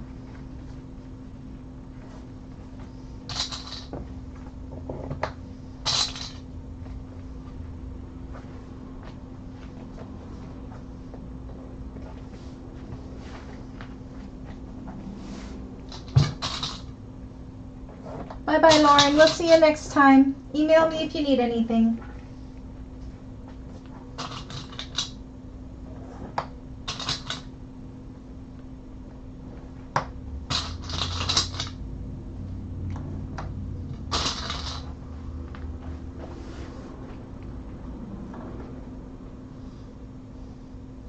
All right. So now we're going to take this to the machine. And we are just going to baste. I mean, I guess I can cut that away. My lining is sitting a little off kilter, so I'll just trim that up. It would get covered up with the overlay anyway, so it doesn't really matter. I didn't do a very good job. Okay. Any trips if you can't see the imprint on the cotton? She has measurements for where to put it.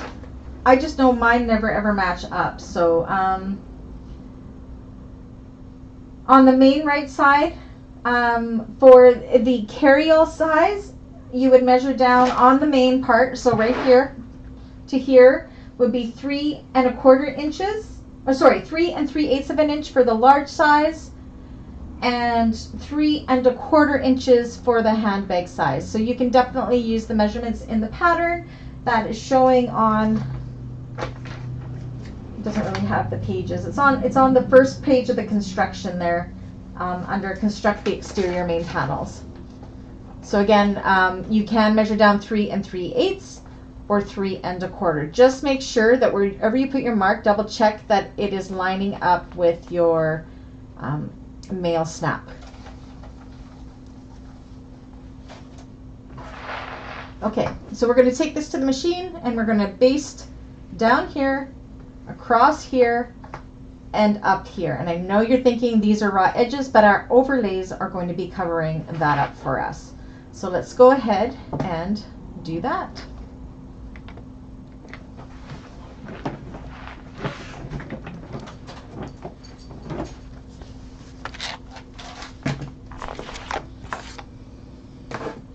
Let me just clean up my Tiffany area here.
Just like so.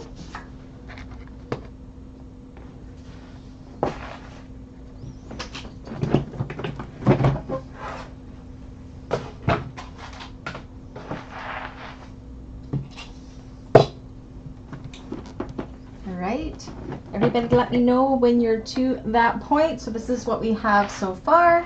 So it's pretty much completed our pocket here.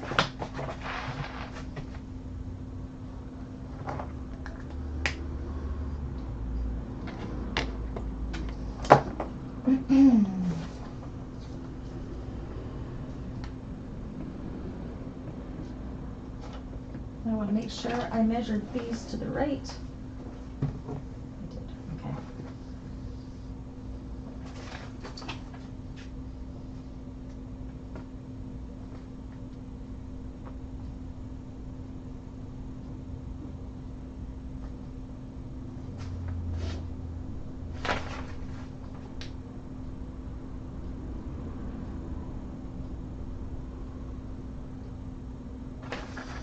Okay, so while everybody's doing that, I'm just going to grab the attention of everybody that is going to be doing, does that look nice? You like that, Kim?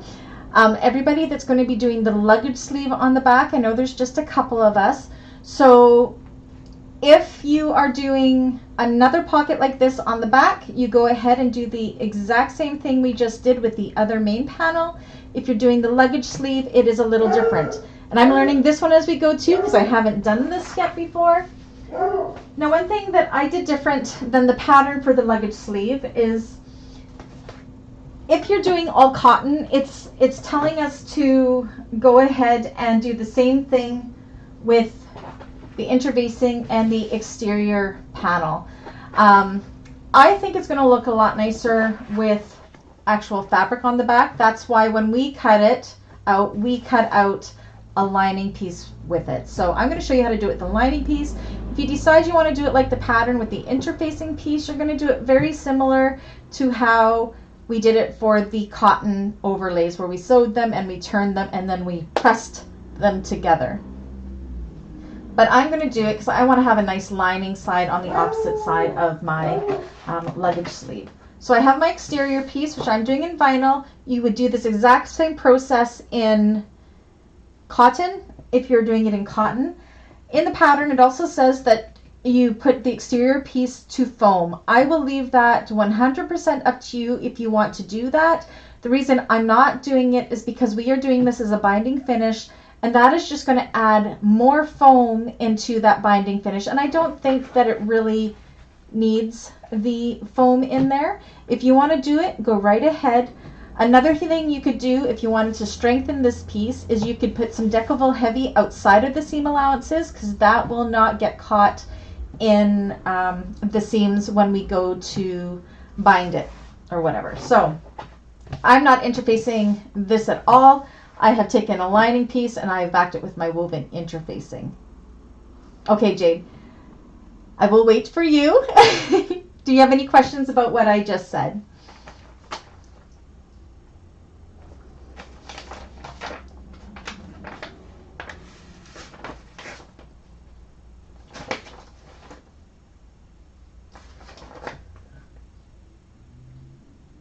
I'm actually just reading the instructions to how to do the luggage sleeve.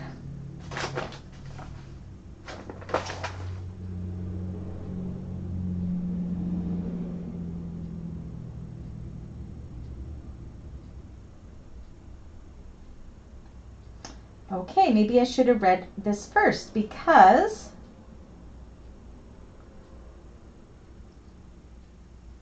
that's going to be hard to do. Okay, so I'm going to once again correct myself again. You actually don't need this lining piece. So yes, you will want to have, if you're using cotton, you will want to have it interfaced. What we're going to end up doing is folding it. Am I reading this right? Lay the luggage sleeve right side up and fold in half lengthwise, right sides together, sew along the bottom raw edge, turn right side out, forming a tube, and press well. Yeah. So what we're doing, so this is the cotton piece that has the interfacing on the back. We are going to be going and folding it in half this way, sewing along this raw edge with a 3/8 of an inch seam allowance to form a tube, and then turning it right side out. Again, this wasn't the way, I didn't read this beforehand. I probably should have. So again, completely up to you if you want to use foam in this. now that I'm reading it, and I apologize because I did not read this in advance, this will be outside of the seam allowances. If using cotton, you do want to use foam. I'm not going to use foam because I'm using vinyl and it will be strong enough. So I leave it up to you. I would almost, instead of foam, do Decibel Light on the bottom here if you have it, just to give it a little more strength. But you can definitely do foam if you want, but only do the foam. You're going to be folding it in half, so that's a lot of foam to fold in half, in my opinion, but it's completely up to you if you want to do that. I'm not going to, so I'm going to take my exterior piece, I'm going to fold it right sides together. I'm going to clip that long edge.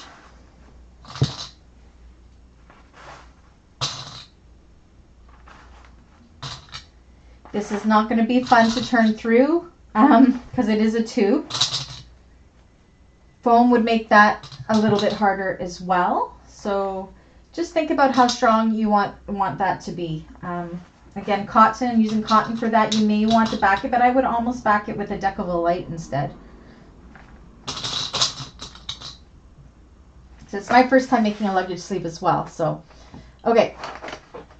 So I'm going to take this to the machine and I'm going to go ahead across that with the 3/8 of an inch seam allowance.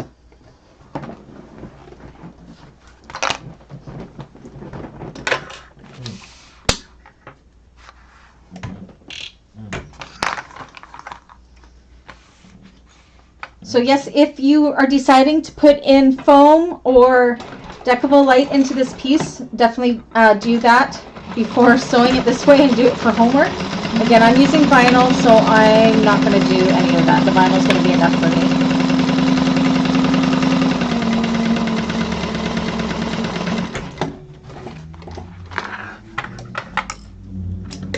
Okay.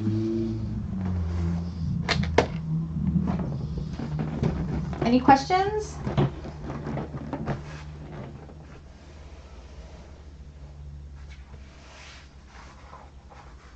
Okay, so this is going to be the hard part because I have to turn this out. I hate tubes. So you're going to turn it right side out like a tube. You can see how hard this would be with foam in it, especially if you're using vinyl. If anybody has any pointers of how to turn tubes easier, I'm all ears.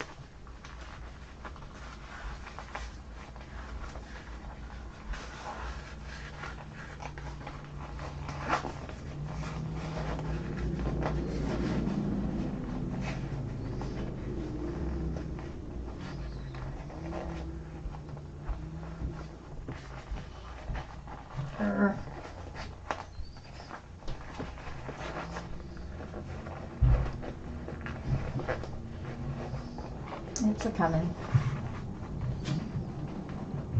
So if you do add foam into this piece, please let me know, or Decibel Light if you're doing cotton, how easy it is to turn. I would be curious to know.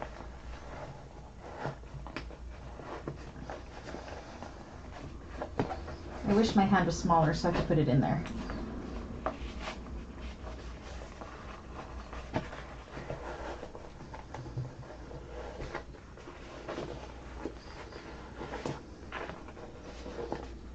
Almost there. Okay, so at this point, if you're using cotton, you can go ahead and iron this nicely. I can't because I've used vinyl, so I'm going to have to finger press this seam nicely and use clips to hold it in place.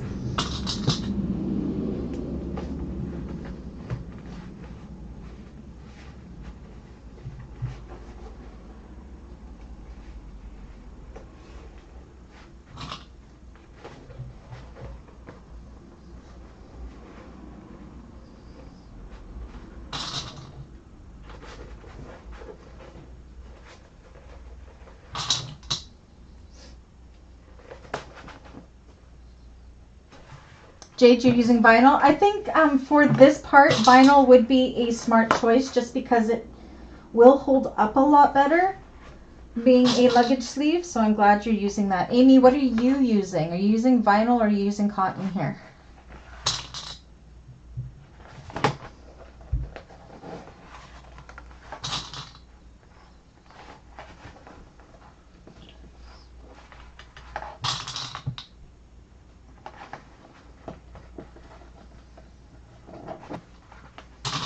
So again, if you're using the luggage sleeve, you will not be putting the magnetic slip pocket on the back side of the bag. If you aren't using the luggage sleeve, you're just going to do exactly like you did with the front of the bag.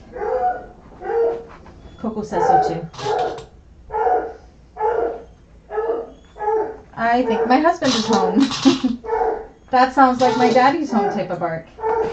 Okay, and then I'm actually going to go along this. I'm going to give this. You're not doing a luggage sleeve. Okay, good. I'm going to give this a good finger press, and I'm also going to use some clips to hold my seam there. And then along these two long sides, we are going to top stitch this with 1/8 of an inch seam allowance.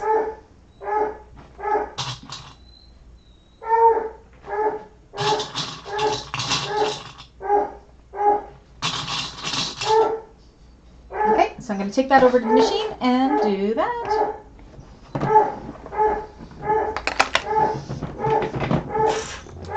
She will bark like that until Dave walks in the house. She'll start howling here pretty quick. She just gets super excited.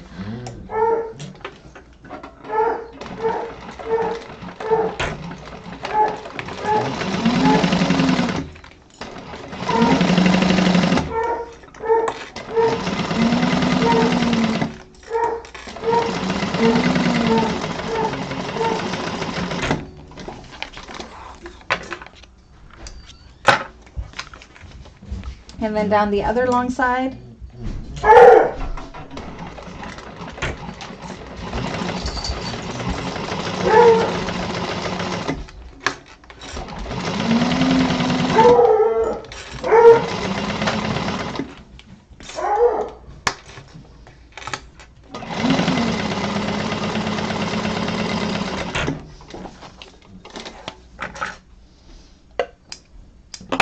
Just like so.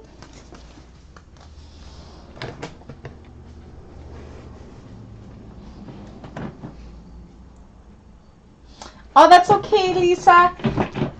That's why you have the replays, and you can catch up during the week, and you can always message me during the week if you need help as well.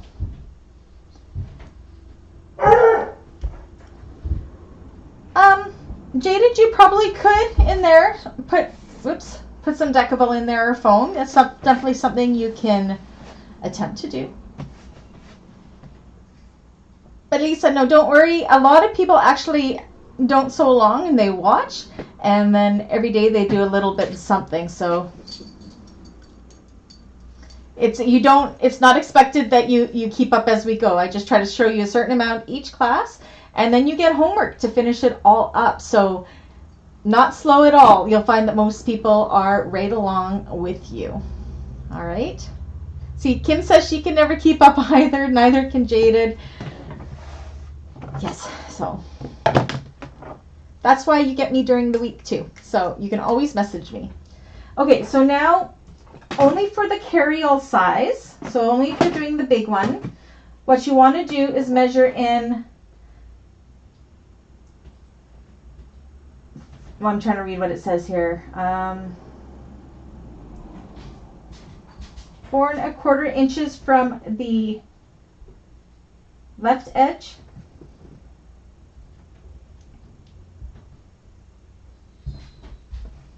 Four and a quarter, and same. And this is only for the carry-all size. You don't have to do this if you're doing the handbag size.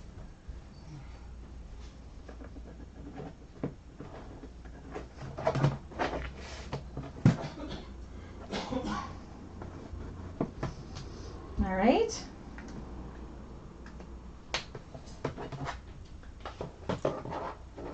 And then we are going to grab our other exterior main. Lisa, I don't know if you noticed too, on Thursdays I actually go live doing homework. We did a homework together for over 2 hours today. It was actually a lot of fun. So you can always join in with that as well, and sew along on Thursdays with us too. So I'm making it so my crease is on the bottom and my nice folded edges on the top. You guys are all doing great. All doing great. Okay, So we want to take our exterior main right side up and measure down 4.5 inches on the large bag, or 4 inches for the smaller bag from the top edge, and draw a line. So the top edge is this tall point here. My ruler isn't quite long enough. I'm just going to line it up there. And right there.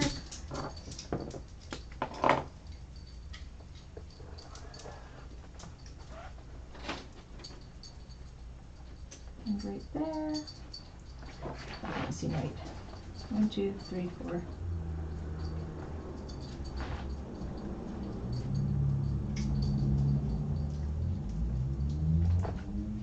I don't know if I'm going to be straight.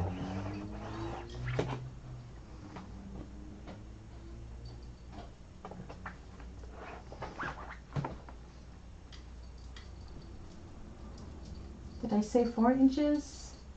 Oh, I'm measuring wrong for me. 4 inches for the handbag. I need to do 4.5 inches. So I gotta wipe my line off, and I gotta grab my better ruler. So 4.5 for the big bag, 4 inches for the smaller bag. And I'm gonna go grab my longer ruler. You're all doing great.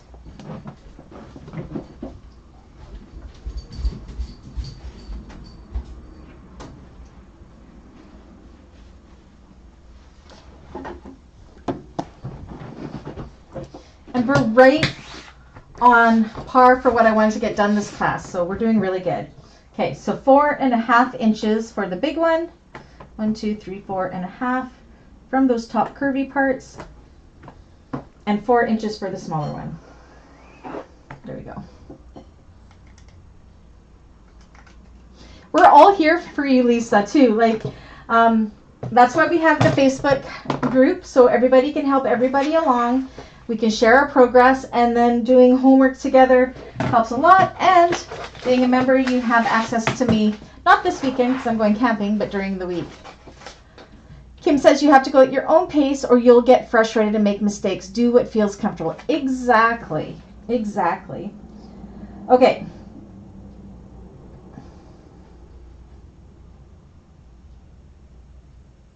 Okay, so we want to lay this along the line, and this is where it's a little tricky because I can't stick it down. You want it to be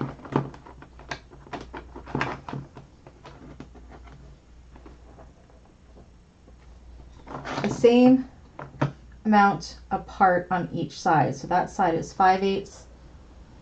We definitely do all go at different speeds. And 5/8. Centered somewhat. I am just going to use, hopefully they're long enough. Oh yeah, they are, baby. Hold these in place.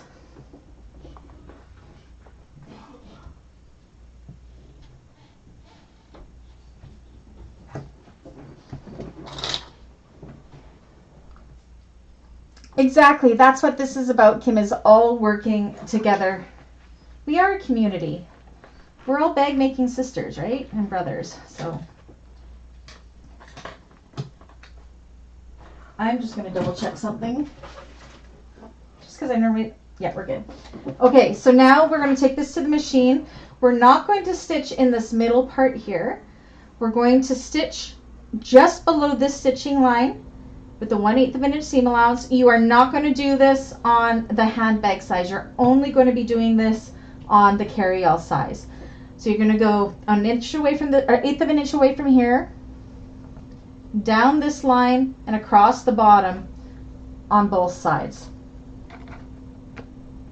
So I'm going to go ahead and do that.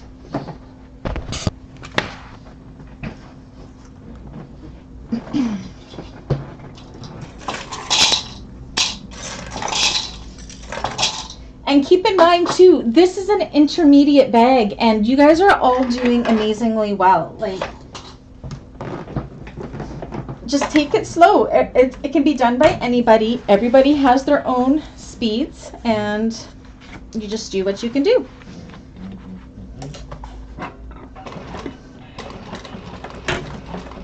Okay, so I'm just going to top stitch there, pivot at that line, go up,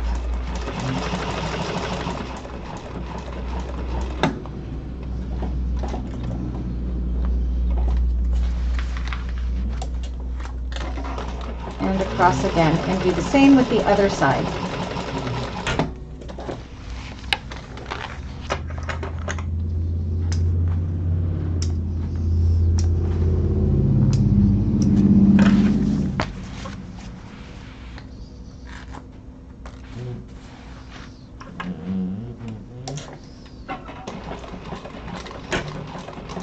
I'm encouraging Kim, look at all the mistakes I've made today. I'm learning just as much as you guys are.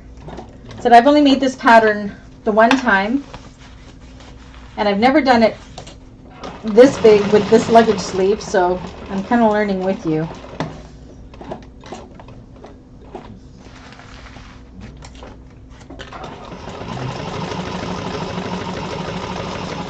And I'm only going to be showing you guys 3 more things today, and then the rest will be homework. All right. So we got 15 more minutes. We got this. Okay. So you can see here, this is where our luggage sleeve will be. So this is where our suitcase will go over, and then we have our supports here.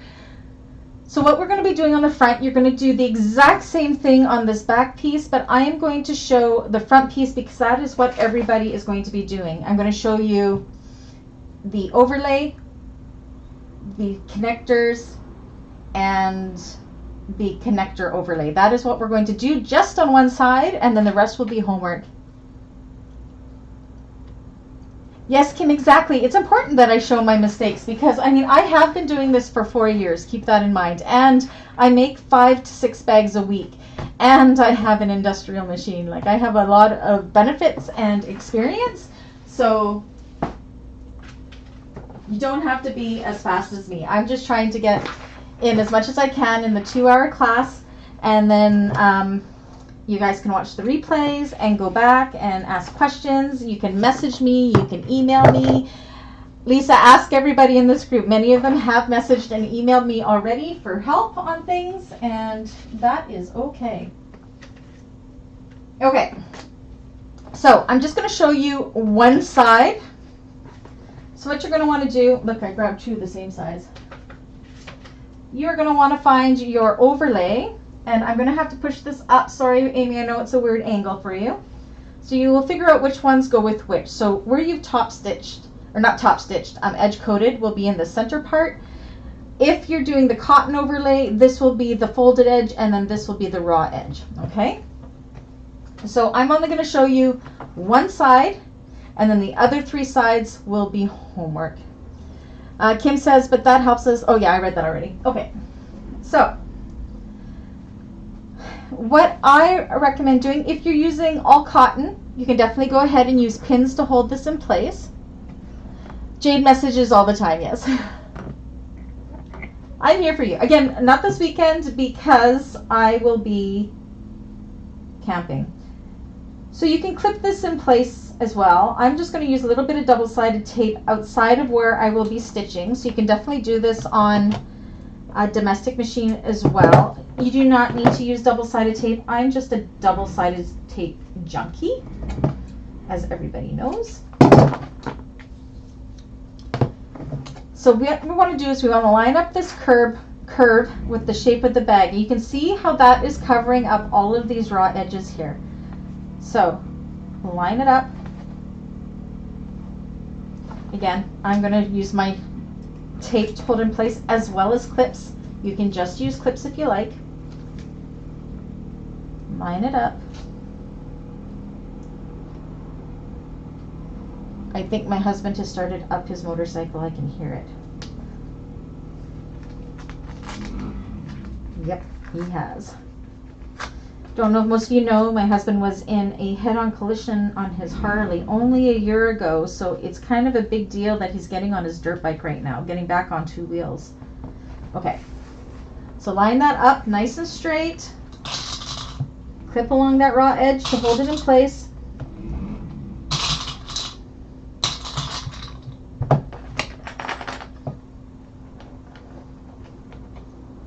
You see how pretty that's going to look?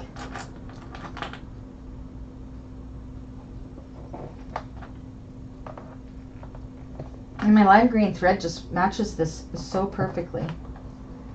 Okay, so now we're going to take this to the machine. We're going to baste it along this raw edge, and then we are going to carefully 1/8 of an inch. We are going to go and top stitch all along here, nice and careful, because it's going to show, and then back down. And you do the exact same thing with the cotton overlay pieces. So let's go ahead and I'll show you how we're going to do that.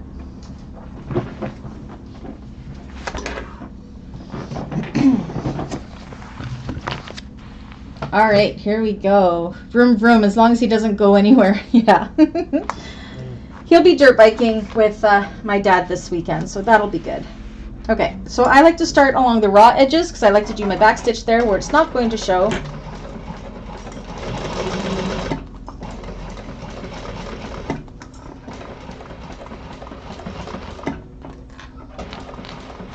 Okay, and then this is where you got to start being careful when you get to the part that is going to show.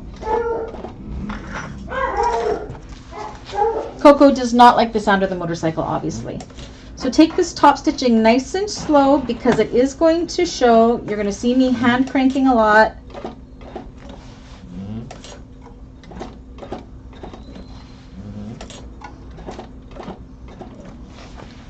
The reason I hand crank is because I can control where my needle is dropping more. And I mean, my machine sometimes gets away on me, and I don't want it to on this top stitching for sure.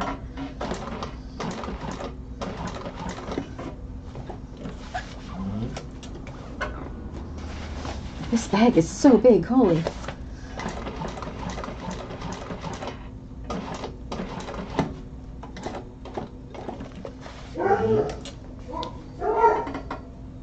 A lot of hand cranking in your future. Jade, you may be better at moving the machine than me. I just know it gets away from me. I admit it. I'm also terrible at quilting, free motion quilting. I just can't control it very well. So I use a lot of hand cranking when it comes to curvy top stitching because I can get it perfect if I hand crank it.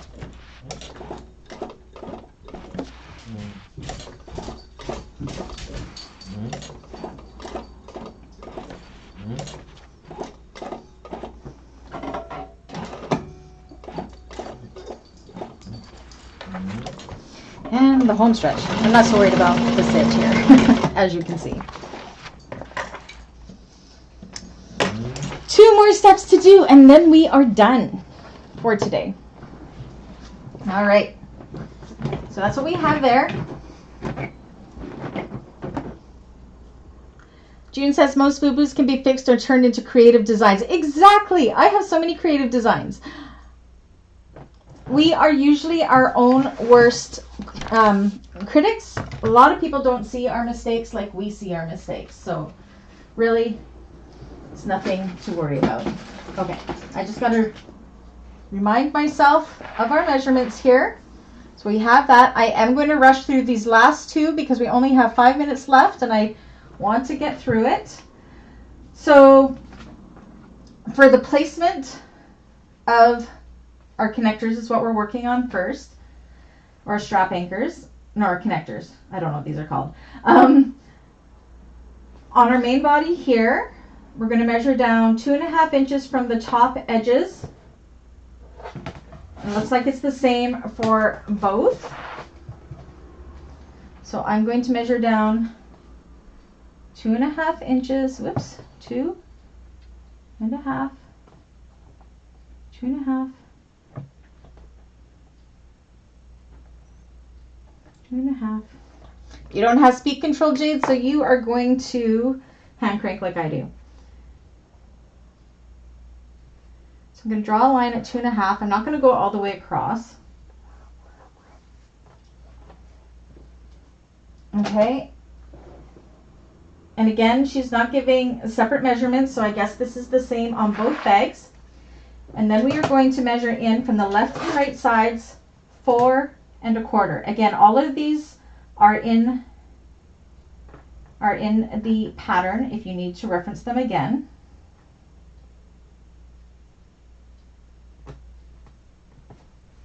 Four and a quarter.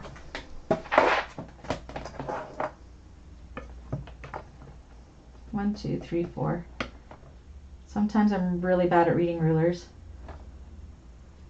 4 and a quarter. Right there. Okay. So I'm only going to do the one side with you guys.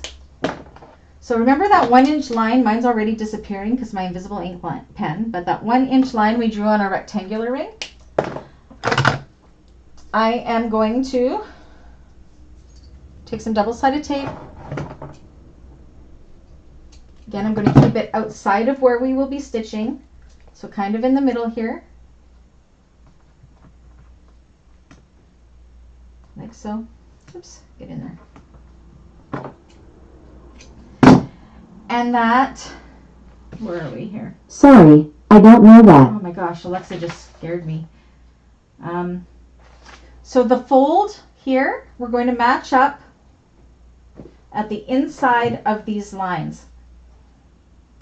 Not the outside, the inside. The fold right here. Like so. Okay. Again, we want to keep that 1-inch line. I keep wiping mine away. That'll come in use later. And then we're going to go and stitch this on. I'm going to draw lines here. We are not going to be able to see these, so it doesn't have to be neat and tidy. Amy, I use double-sided tape from Galaxy Customs. I also find the stuff from Cleaner Supply and Waywack is really good too. So we are going to sew a box below this line. So I'm just guesstimating. This isn't going to be seen. We're going to go all the way around like that, across there, and then we're also, if you want to, if you're not using rivets, you can also sew an X. I'm not going to sew an X because I'm going to end up putting rivets in here, so I don't need that extra. So I'm just going to do the box. If you aren't using rivets, do an X as well for extra security. So let's hop on over there and do that. And I promise we are almost done for today.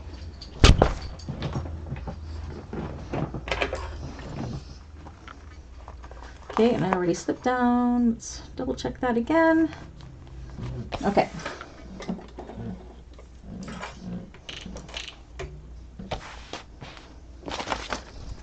Got stuff everywhere. Holy moly. Okay. Again, these stitches are not going to be visible, so they don't have to be pretty at all. Just make sure they're below that 1-inch line. Oh. I'm going to want to protect my hardware a little bit there, though.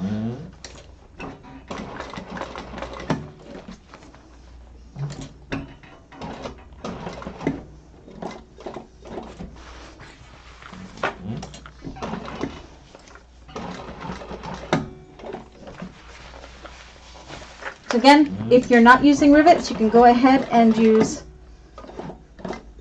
an X right there. I'm not going to because my rivet will just potentially take that threading out. So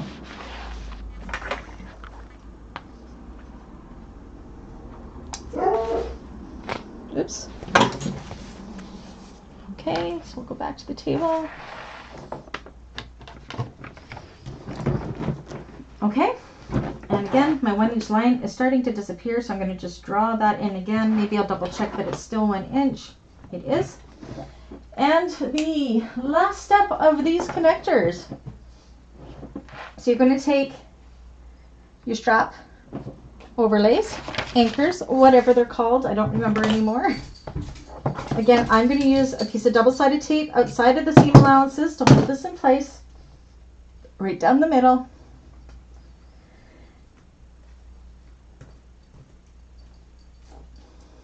And then that 1-inch line, you're going to line up with the top of this as centered as you possibly can be like that. And then we're going to go ahead and stitch all the way around this connector with a 1/8 of an inch seam allowance. So let's hop on over there. Now you can backstitch here if you like. I don't backstitch because I like to have a continuous line. So I like to pull my threads long. You have all seen me do this. Pull my threads long. I'm not going to backstitch. I'm going to start in the middle-ish, holding my threads for a couple stitches, and then I can let them go. Again, you're going to see me hand cranking a lot because this is curvy, and curvy is not my friend at all. You want to make sure it's not going to cut into your stuff. I should be okay. Go down. Oops, I'm not okay. Where's my hump jumper? It's missing.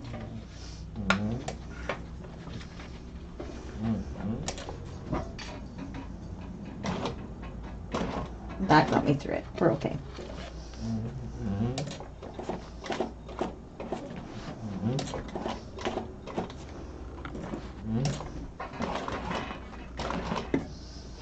And I'm taking this top stitching really slow and hand cranking again just because it will show and I want it to be perfect looking. And I'm really bad at going around curves myself.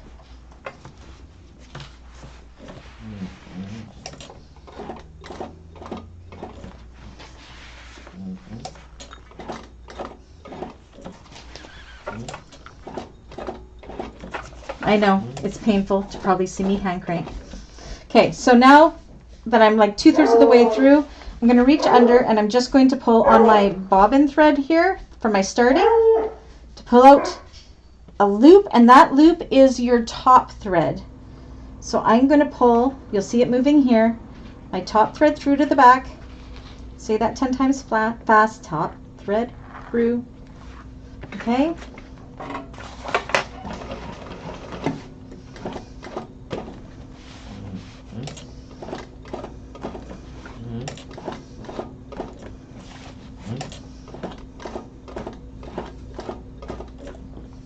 One more. Pivot. And it's important that we get that needle to end in that starting needle if you're doing what I'm doing, or starting hole. So I'm going down in that starting hole, not back stitching, pulling my threads long, holding on to that bobbin thread because you don't want to lose track of which one it is.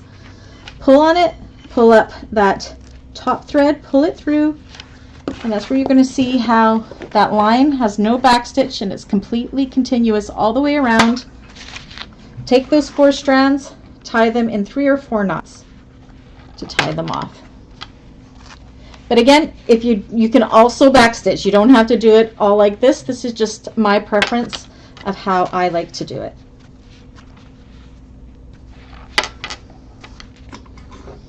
Just like so. And then because I'm using a bonded thread, I just like to burn my ends because it forms like a little knot there. It also burns my foam a little bit, which is always a treat. Let's take this back to the table. All right. So then what I would do next is, you can see on here, I went ahead and I put a rivet in there. So I go ahead and put a rivet in there. And you are going to repeat this piece and these pieces for the front and the back for the other 3 connectors for homework. Is there any questions about those at all? So the hardest part about that is the top stitching because it shows. So any questions at all? I know it seemed like we were moving really fast, but we managed to get everything in that we needed to get in to make the 8 hours of time we have to make this bag. And yeah, don't be hard on yourself if you can't keep up with what I'm doing. I've made this before. You see, I made mistakes even in this video. We all make them. The whole point of the class is you get 2 hours of the class, just like in high school, how the teacher would teach it or whatever, and then you would go home for the week and do your homework and get the rest done. And you have me at your disposal for the week, but not Friday, Saturday, Sunday, because I'm going camping. But join that Facebook group, the Carriel group on my Facebook page, and use each other to help each other if you can't get a hold of me. That is what's so great about this group, is everybody in this group is so incredibly amazing and kind, and each and every one of you I consider my friend. And yeah, I mean, you guys even teach me things, which is why I wanted to start this group. So if you need help, reach out in that group. Share pictures in that subgroup. That is why I created it, so we can share what we're doing, ask questions. If you're too shy to do that, go ahead and send me an email. If you're not on Facebook, you can put comments down below this video. Only members see the comments of these videos, so you can go ahead and do that when you're watching the replays, and I answer every single comment, as most of you know. And or message me or email me. All that information you have, it's in the description of all of my public videos. And yeah, so you guys are all doing awesome. That is the homework. Finish your straps, finish your overlays, and I will see you guys next week. I will come back on Thursday and do homework. I will leave all of this and do it on Thursday. We can go live for a couple hours again. We can do homework together and have a little more of a class if you want to see everything done again. And we can do it like this. We did that today. We did a 2-hour class on today's or last week's homework. So I'm 100% here for you. What is your email address, Brandy? It is, I wonder, okay, let me just hop on over to here. Oh, I can say it here. Okay, here's my email address. I'm going to type it at, whoops, I can't type around the microphone. And my email is really stupid long. I apologize. I'm making sure I spelled it right. There you go. That is my email address. You can contact me at that anytime. I already know many of you do. Let me just catch up on some of these comments. There's so many comments this time. I'm hoping the live chat replay will actually show up. Lenore, great class. See you all next week. Thank you so much, Lenore. Thank you for coming. Cynthia says, wonderful class. See all of you next Thursday again. I will pop in and we can do homework together.